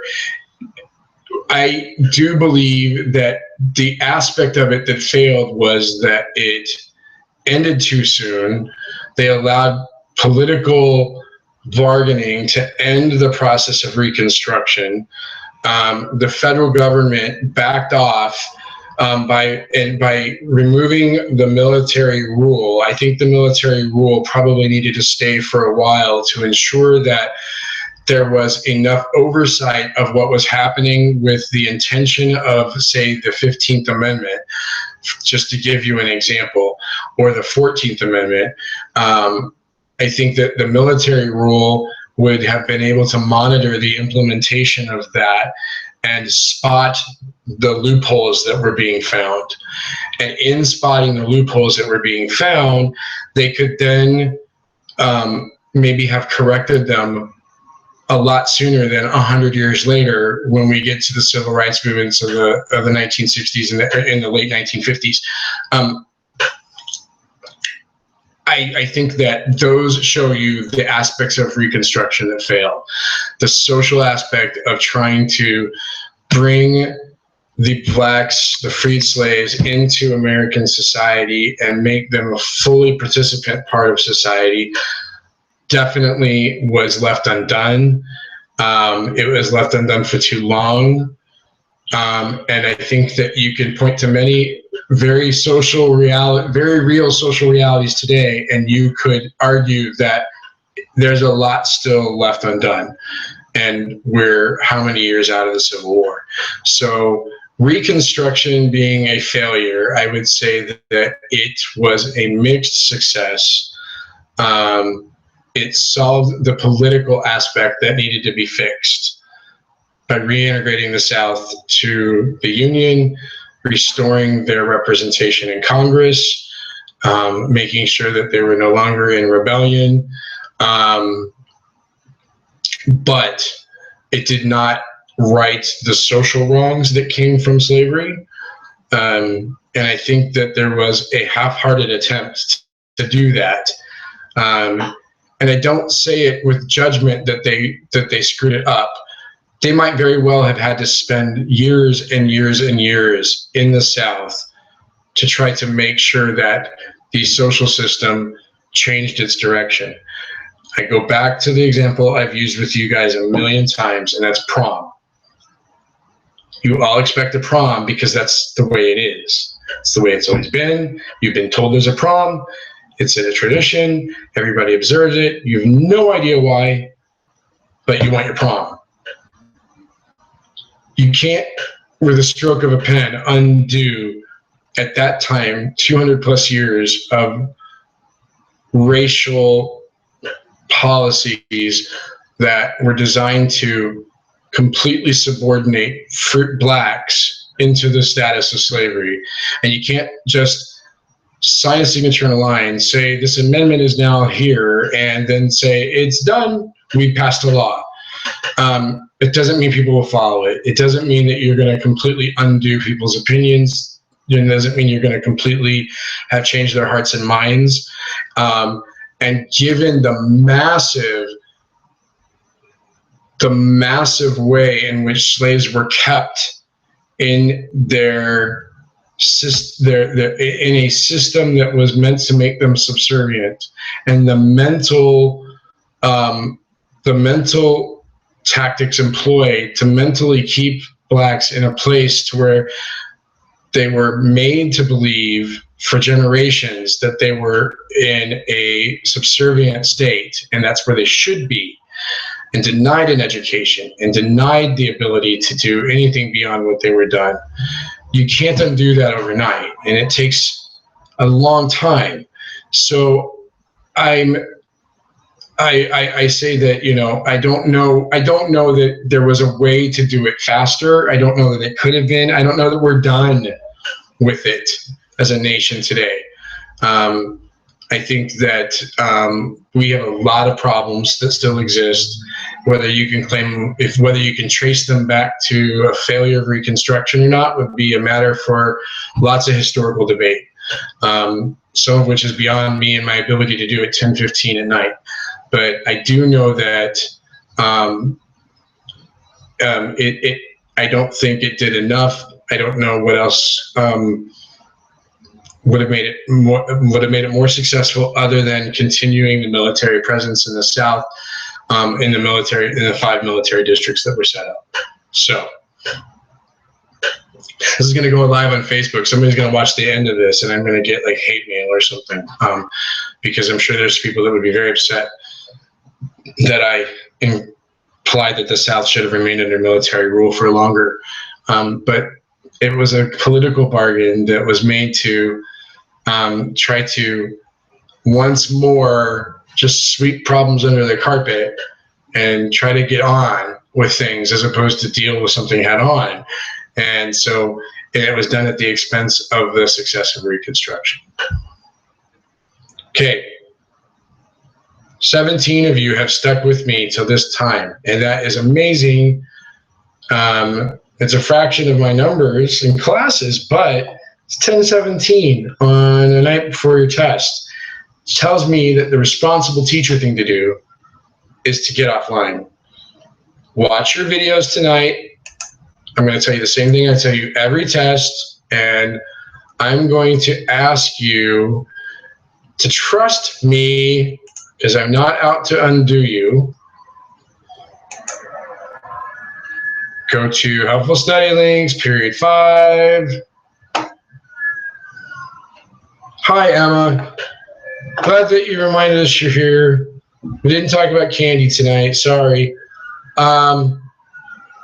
At the very least, watch this. My advice is to watch one or heck all of these, but this will take you to watch each of these. These are all about like 10 minutes, or this is 7 minutes. Let's see. This one is, that one is 10 minutes and 25 seconds. This one is 13 minutes. So the, why am I here?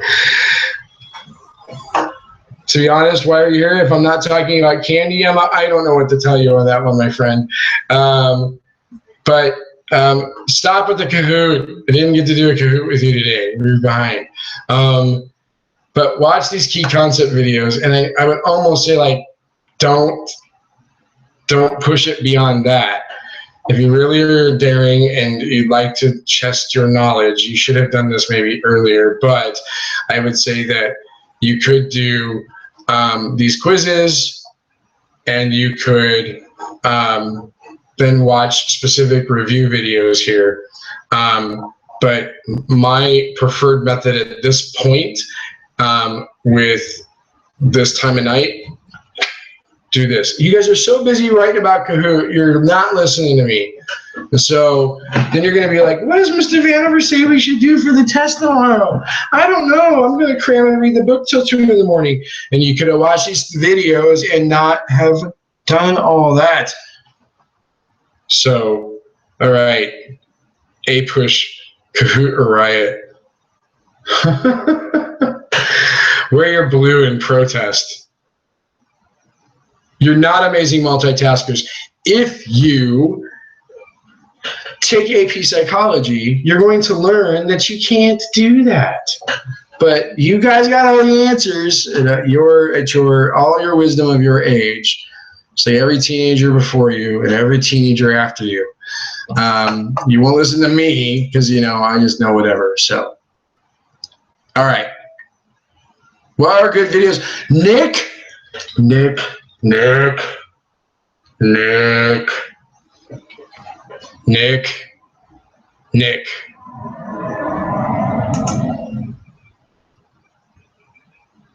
Nick,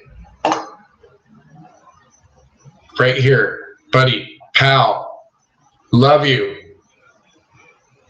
Helpful study links. APUSH period 5.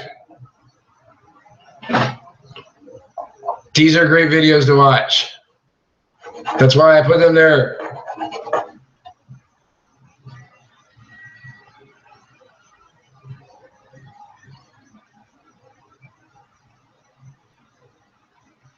What am I not answering for you, Nick? Tell me. Help me meet your needs. Help me expand your knowledge. Just watch. Literally just review, let your mind review with it. Actively watch it. Don't just sit there.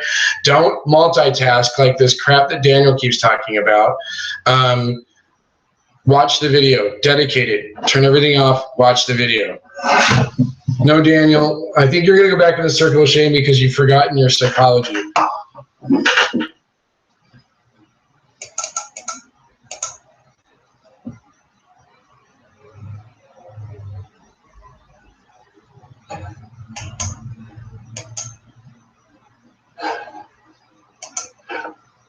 Okay, I'm going to stop teasing you live on the internet so that I can keep my job.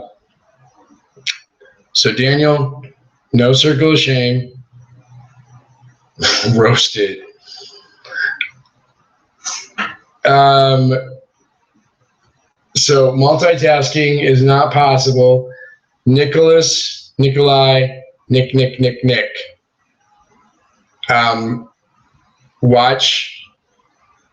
Watch the videos. I mean, I don't think I would advise you writing it down because, again, this is a point of reminding you, not learning new material.